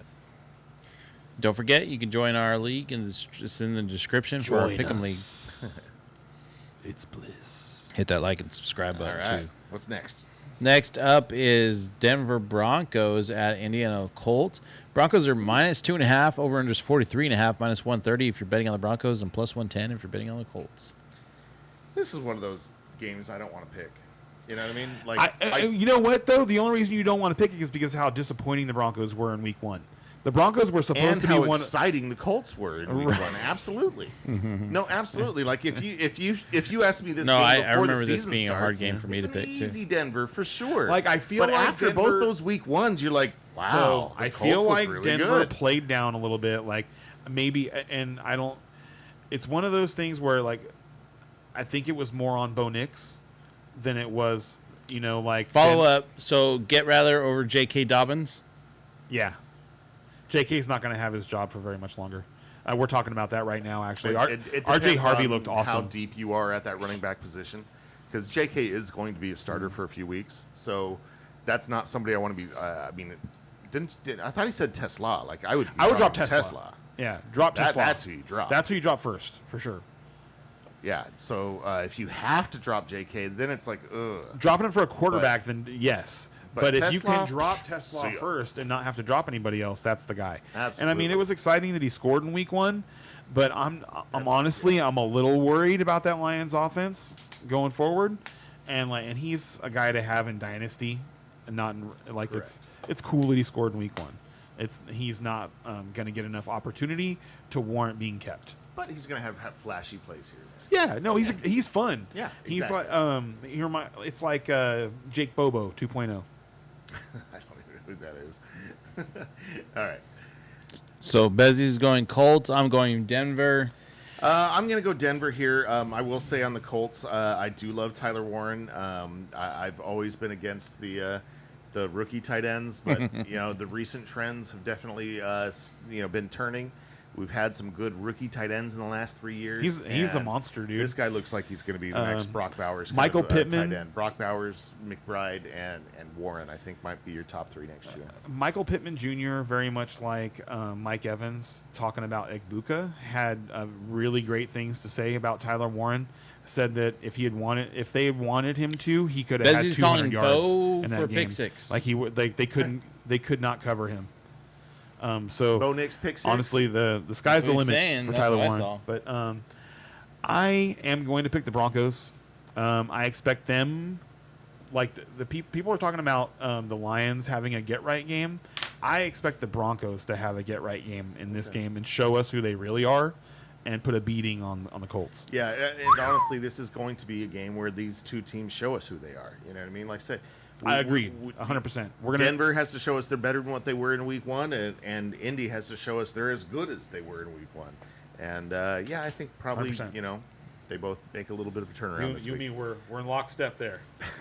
As always. Finally, we got one. And Game of the week. game of the week in the afternoon, whatever. We got Eagles versus the KC Chiefs. What is it? The A Super repeat. Bowl again? Yeah, man. My Eagles are -1.5. Over under is 46.5. -125 if you're betting on the Eagles, +105 if you're betting on the Chiefs. Before we get started in on this game, we just had a question that come in. Okay. My bench is Brian Robb Jr., Montgomery, Tesla, Jonu, Kittle, Ayuk, Jennings, Cam Ward. Who would you drop? So this is a Tesla. follow-up, I think. It's Tesla. the same question. Still the answer is Tesla, man. Yeah. Sounds like you're in love with him and you don't want to drop Yeah, him, but and I'm telling you, it's that's the cool, guy to man. I drop. get it. Like, and if you really like, if you don't play Dynasty, you should, because this is one of those reasons to play Dynasty, because you can fall in love with these players and you don't have to be right or wrong about them right away. Whereas in redraft, you have to score points every week. You have to score points. You need to be and you need to be putting your team in a position where they're gonna perpetually score points week after week. So it means having the best players on your roster all the time. Absolutely. And Tesla is one of those guys that even in Dynasty, like, you're hoping he eventually turns into a good wide Yeah, receiver he's too. still, even Like, in Dynasty, he should be maybe, in the and that's a bottom huge 5 maybe. players of your Yeah, roster. Like, He says he feels you, and he's going to do something. He feels like he's going to do something, but he feels it. He hears you out. He hears what you're saying. So. I love Tesla too. I'm a big fan. right. Like, But I you'd was still drop him. I did not get him enough in Dynasty because there wasn't enough college tape available the way that I watch college tape for him. But it's like immediately when the preseason started happening, I had regret over not having him. So I think that I was a little disappointed that they signed Jamison Williams because of Tesla, gotcha. because I think that hurts his Yeah, long-term 'cause dynasty it value. Seems like they're very similar players. But the fact that he, they put him in a high leverage situation and he produced, in his very first game, it's a good sign. Yeah, it's a good sign. So we were on the Eagles and Chiefs. I picked the Eagles for The the only week. reason I think that this spread is so close is because it's in Kansas City. and that is a big thing. And Kansas City is a team, man. They're beat up, man. Yes, they are beat up, but they went into that game with a game plan, and that game plan got put on IR in the first series. So I like, and still they kept it close, and you felt like, gosh, if that had There was still a happened, chance then for who Mahomes to knows? win at the end. He's So, still. all logic says to pick the Eagles here, and I'm gonna pick the Chiefs. Me too, actually. Are you really? Like, I'm picking the Eagles. I'm picking the Eagles. I'm picking the Eagles. I just Yeah. like the. You guys might give me a favorites, I get it. 2-game gap here. For on me, this is a Yeah. coin flip. And the Eagles lose every coin flip in my book. Okay, if so you know me, that is the easy decider. Oh, the Eagles are the other side. They lose. All right. last afternoon game: Atlanta Falcons at at Minnesota Vikings. Yeah, it is. Okay, Hey, wait a minute. Hold on, real quick. No, that's the 5:20 game. Yeah, we it's talked not we, game. we talked about this earlier when we were talking about Hollywood Brown, but what I didn't say and should say before we move on is that Juju Smith-Schuster to me is the most attractive person that you could pick up on the waiver wire as far as Kansas City Chiefs pass catchers. I know people were interested in Tyquan Thornton too, But Juju is super efficient and looks really good. He looked healthy and energetic, and he did something where he like popped off the ground and did some sort of like jump in the air. Like, I didn't even know Juju like had that kind of like energy in him. Right. I think one of two We things got is another going to question, happen. too. That either like I really can't imagine that they're going to hyper target Hollywood Brown. No, That- that's not the game that's- plan to win. I don't think. There is no evidence. He's never been that kind of guy. There's no evidence that works. No, None. That's at not all. who he is. No. That was just because At one point, he was a deep threat Yeah. for Lamar Jackson. I remember that. Yeah. I don't remember him doing anything very, very well other than that, running deep patterns for Lamar Jackson. and making contested catches down the field. Yeah. And he doesn't do the contested catches as well anymore. But anyway, I don't think that there's so much going to be just like a bunch of targets going his way as there's going to be a split of targets between Kelsey and Juju. And they didn't have a game plan on the fly. And but you give Andy Reid 10 days to come up with a new game plan, and he will. And Yeah. it'll probably be pretty good. No, I agree. So just make I sure don't that expect much out of their run game, but if I your think, bench is light yeah. and Juju is available, he shouldn't be available. Okay. So, At least while Worley's hurt. so I'm not sure if that's a question, Bezzy, or what you're trying to do there, but we do have a question, two questions. J.J.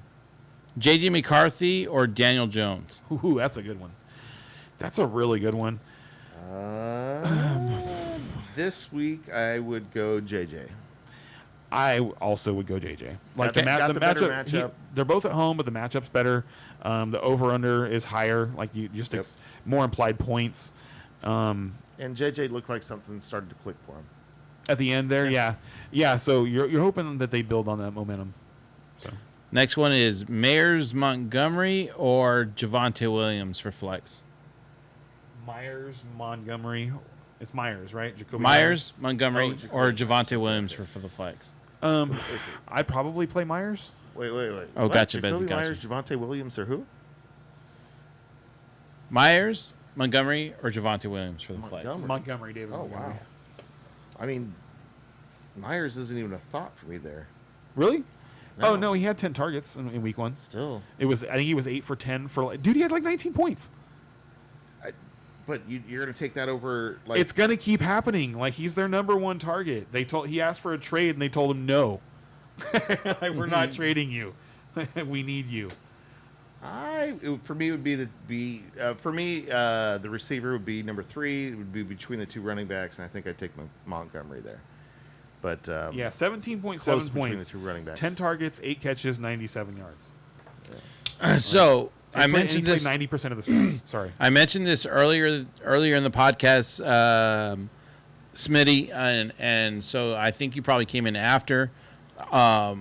The way I view these two guys is this one over here, Brian. He is our resident guy with experience. He's a floor manager for a casino, and then we got Rain Man over here who could just quote and throw any stat at you from freaking 50, 100 years ago of what's going on in football. And so whatever your blind spot is, when these two disagree, I personally would go after which one best covers your blind spot. So that's kind of like how I interpret sitting here as the garage He's fan. getting so good at explaining, how we just disagree, and you just got to choose one. Yeah. Because I view myself as the garage fan, right? Like I'm watching football in my garage, and I'm just the fan, right? So I'm the viewer in this get up here. Okay, so next one, Sutton or Javonte Williams for flex. Ooh, that's a good one there. I'd take Sutton. I'm assuming PPR if you're taking Sutton. I don't care, If it's actually. not PPR, I don't think you can take Sutton. Sutton's there. a touchdown machine. Wow. To me, Javonte is the safer of the two. If you need to shoot for the moon, I go for Sutton. If you need to stay safe and make sure you get 10 to 15 points, I'd go Javonte. I feel like I got to ask. They paid him, right? Who? Sutton? Yeah. Okay. All right, next one. I can pick up Rattler right now, but I have to put in a waiver for JK. Should I try and get both? And if so, what other player would you drop along with Tesla? Okay. And Bezzy's saying HPPR. Half point. half PPR. Okay. Okay. So who are other choices for? It's Tesla and who else? I don't remember the. Benches. It was Brian. I would drop. See, Probably my Jonnu. bench I is would drop Brian Jonnu. Robb Jr., Montgomery, Tesla, Jonnu Jonu, Smith is Kittle, on it? Ayuk, Yeah. Jennings. Yeah. See now, Jonnu is going. Not, and this is from the Steeler fan. Like, Jonnu is going to get a little something each game. Arthur Smith loves Jonnu Smith. Like it's just sure a do. thing. Loves the kid, but Jonnu is not going to have the kind of volume that you need to. Like, he is a spot start at best. So this is somebody that you can pick up the equivalent of off the waiver wire every week. So I would not hesitate to drop Jonnu, and then honestly, you could probably get him back in a couple weeks Yep. if you need to. Yeah, that he's somebody you put on the waiver wire. It's unlikely that he gets picked up. Yeah, Cool. I think we're all caught up there. yeah, I love it. And we were Vikings and Falcons. Yeah. You did all the over-under stuff. We are about to just talk about the game now. All right, then. Cool. Thank you for keeping me on track. Yeah, I picked problem. Vikings. We're a team here. Yeah, I love the Vikings. I love the Vikings defense here. You know, the Anytime, Atlanta Smitty. pieces. The Atlanta pieces always look good. Hard to bench them, but I would definitely temper my expectations. I love the Minnesota defense, especially at home. Yeah, I don't love the Minnesota defense as much as you do. Obviously. I thought that the Bears kind of shot themselves in the foot repeatedly. For them, it was different than some of the other teams because it wasn't really with turnovers or with even penalties. It was play calling, and just like they called a lot of plays where it just didn't seem like there was a whole lot of opportunity to win. Like I said, they called a lot of out-breaking routes for the majority of the game. Their run game, though, was really good The Minnesota all game long. They were able to get solid gains on the ground against the Vikings all game long. And so I think that the Vikings are going to struggle against Bijan Robinson. I think he's going to have a monster game. Like to me, Bijan is. So you're taking Atlanta then? Like, I don't. There's no running back I would start over Bijan Robinson this week. Well, like I say, he was the number one overall consensus. So I mean, He it's not didn't have somebody a, you he want to didn't be have betting like against. But so he had two great pass plays against the Buccaneers, but you take away the touchdown, even just the touchdown, and his day looks a lot worse because they weren't able to run the football very well. right. But I do think they'll be able to run the football better against the Vikings because they didn't look very good against the Bears on the ground. I thought it was more the Bears' pass game that let them down than it was their run game. So who are you taking? I'm going to take the Falcons in this game. All right. God, What do I have? should have saved that one. I picked the Vikings. That one should have been our shot. Oh, you're picking the Vikings too? He's obviously picking I against love the the Vikings. Okay, and we got another question. One more question. Who would want to keep more? I'm saying one more question. Who would want to keep more? Okay, yeah, I did read that right. Not the drugs or alcohol. Jonnu or Tesla? Because I'm third on the waiver wire, so I might not get JK. I would probably rather keep John or Tesla because he's got a higher ceiling. Like, I don't think either of those players are particularly guys you got to keep. But if like one of them was going to become something, I would bet on Tesla before Jonnu. They've got 4 tight ends in Pittsburgh, and like they're already not planning on throwing the ball 40 times a game. Yeah. Whereas the Lions, the path for Jonnu to become a top 10 tight end is very slim. whereas the path to Tesla becoming a top 36 wide receiver, which is the equivalent. Yeah. Yeah. No, I agree. Is much better. Yeah. So yeah, both very droppable, but out of the two, I'd keep Tesla by a little bit. Yeah.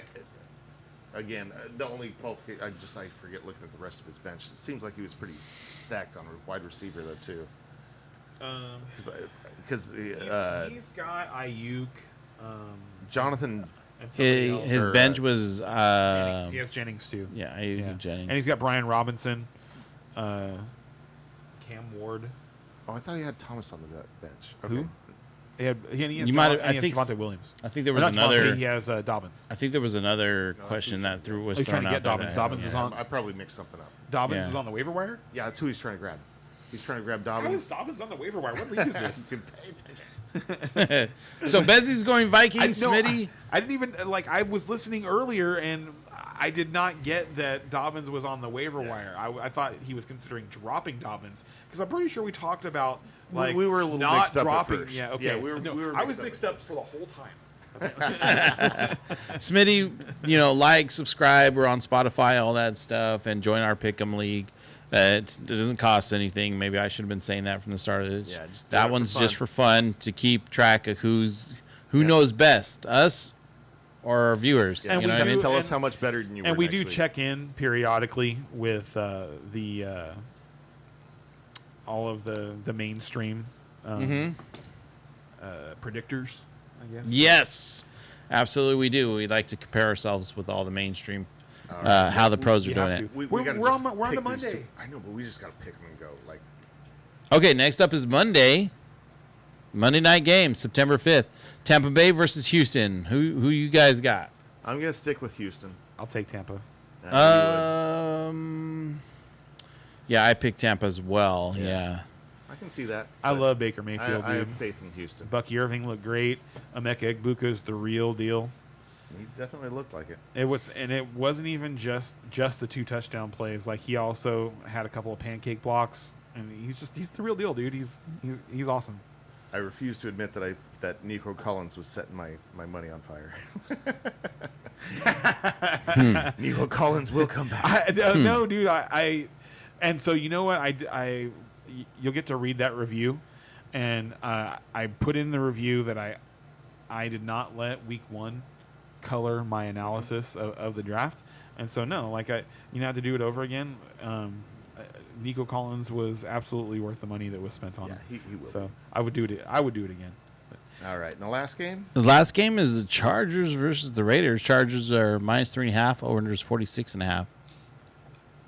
Yeah, this is in the survivor pick contention to me. I picked Chargers. I wouldn't do that. I think the Chargers. I wouldn't do are that gonna if I were crush. you. And no, I didn't. I'm Baltimore is my survivor pick for the week because I think it's the obvious one. I don't usually like going with the obvious, especially when it's Baltimore, but that's what I'm doing this week. Oh, that's so But interesting. yeah, I love the Chargers against the Raiders here. I think they're going to smash. So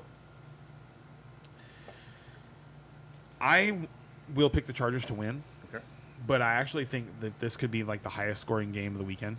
it'd be fun. The Raiders were on the attack in week 1. Geno Smith was throwing the ball downfield, and they've got some dudes. Like they've got Yeah, some, no, they've got some playmakers, and so I think that this Raiders offense is going to be fun, man. I think they're going to be good. A lot hinges on Bowers too. How healthy is he? I think he's fine. Okay. It, If he all is fine, then- accounts seem like he was fine, and they were just being cautious. Good. So I'm not worried personally. I'm not worried about Bowers. Just traded for him in a league. Actually, is Fair enough. so I offered this trade before last night's game. I offered the guy. He's hurting on receiver. Like he has like not a number 2 wide receiver to speak of, and I've got DK as my number 4. Oh wow. And Nice. so I offered him DK and Tucker Kraft for Brock Bowers. And in the wee hours of the morning, he Tampa. accepted the deal. Nice. Yes. So I'm very excited. I'm very excited to be on Team Bowers in that league. And I gotta hold on. I gotta tell you what this league So is, Bezzy's taking Tampa and this league's Chargers. ridiculous. All right. So while he's looking that up, let's work out some logisticals for next week. Are you guys available Thursday night, or are we going to do Saturday night?